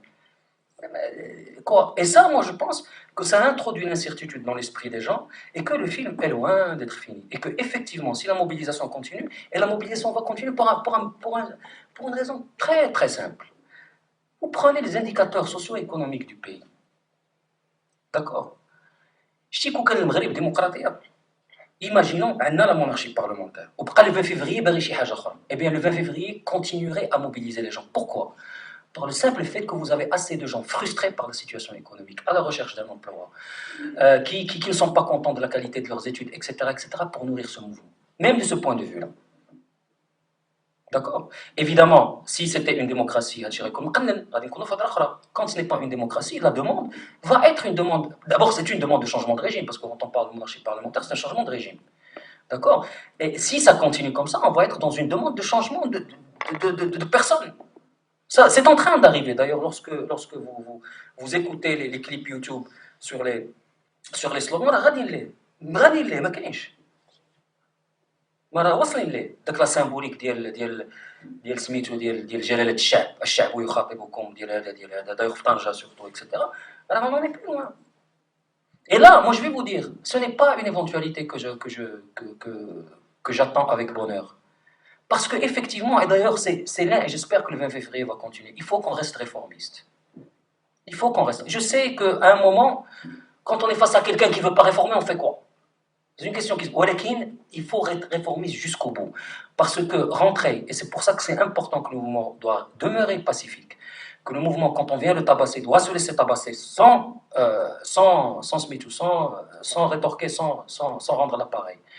Parce que, effectivement, et là je parle j'aime pas utiliser le mot patriotisme parce que ça a été tellement galvaudé, mais par amour pour les miens, je ne veux pas quand vous êtes face à des gens qui ne veulent rien entendre. Vous faites quoi? Et c'est la question avec laquelle on va continuer à se battre, pour laquelle on va prendre de l'aspirine le soir pour ne pas avoir mal à la tête, etc., etc. Parce que malheureusement, ce régime-là n'est pas à la hauteur de cette étape. Malheureusement, bon, on peut rentrer, on n'a pas le temps, mais parce que ça aussi, ça s'explique. C'est trop facile de dire parce qu'il y a une médiocrité politique, ça ne marche pas. Effectivement, la classe politique marocaine, c'est un vrai problème. L'attitude du PJD, je suis désolé, mais l'attitude de l'USFP. واش عباد الله العالم تقلب وانت مازال كتقول سميتو غادي كتسميتو حفظك الله مولاي. زعما quand même, on était dans et pourquoi je dis ça? Je dis ça parce que ce qu'ils auraient pu faire aurait pu être en consonance avec leur propre approche de la réforme. Parce que le choix n'était pas entre la révolution et le gradualisme. Le choix était entre un gradualisme sérieux et un gradualisme de pacotille. On a choisi le gradualisme de pacotille. C'est ça la réalité. Parce que ces gens-là ne demandaient pas le départ de Mohamed VI. Ils disaient, Allah yakhlik, montre-nous un chemin vers la monarchie. Parce que s'il avait été à la hauteur de son propre discours, de analyser, revisionner le discours du 9 mars et réaliser la Constitution, les 181 articles, je crois, de la Constitution. Vous allez voir le gap. Effectivement, moi j'étais parmi les gens où, malgré tous mes problèmes avec le régime marocain, lorsqu'il a fait son discours, il y a quelque chose qui se passe. Mais quand on voit ce qui s'est passé, et la question est, pourquoi est-ce qu'on est passé du 9 mars à cette constitution de pacotille? Parce que les hommes politiques qui auraient pu continuer à mettre la pression, ils étaient منهم رميت d'ailleurs. قالوا صافي هادشي d'ailleurs on a des manifs, on n'a plus besoin de faire de manifestation, ça y est, tout est réglé. Et heureusement que le mouvement a fait une manif le 20 mars. Et donc on avait ma crainte aujourd'hui, c'est que peut-être qu'il y a eu un alignement de planètes pendant ces premiers mois de 2011, où on aurait pu réaliser l'impossible, qui est celui d'une véritable évolution sans effusion de sang réelle vers la démocratie, qui est de l'ordre de l'impossible. Je crois que c'est très difficile. Je pense qu'on avait les moyens de le faire. Et on l'a raté, et j'ai peur que quand l'histoire repassera les plats seront trop épicés. Et c'est ça ma crainte aujourd'hui, c'est que Miradjik aura des faits de l'Eknas. لا ما غتبقى لا عدلو احسان لا 20 فيفري لا بيسو حتى واحد ما يبقاش هاد شي حاجه غادي نولوا في هضره اخرى وديك الساعات allez savoir comment ça va se passer et ils vont regretter العدل والاحسان et ils vont regretter le PSU et ils vont regretter الناس كلهم qui essayent de faire de façon civilisée. Encore une fois, je suis pas d'accord avec pas mal de choses qui sont proposées par les gens qui sont derrière le 20 février, mais je suis en total accord avec ce que le 20 février essaye de faire. Mais ces gens-là sont en train d'essayer de faire évoluer le pays pacifiquement. C'est peut-être une chance pour ce régime de ne pas finir dans l'ignominie, et peut-être qu'il est en train de la gaspiller. Merci beaucoup.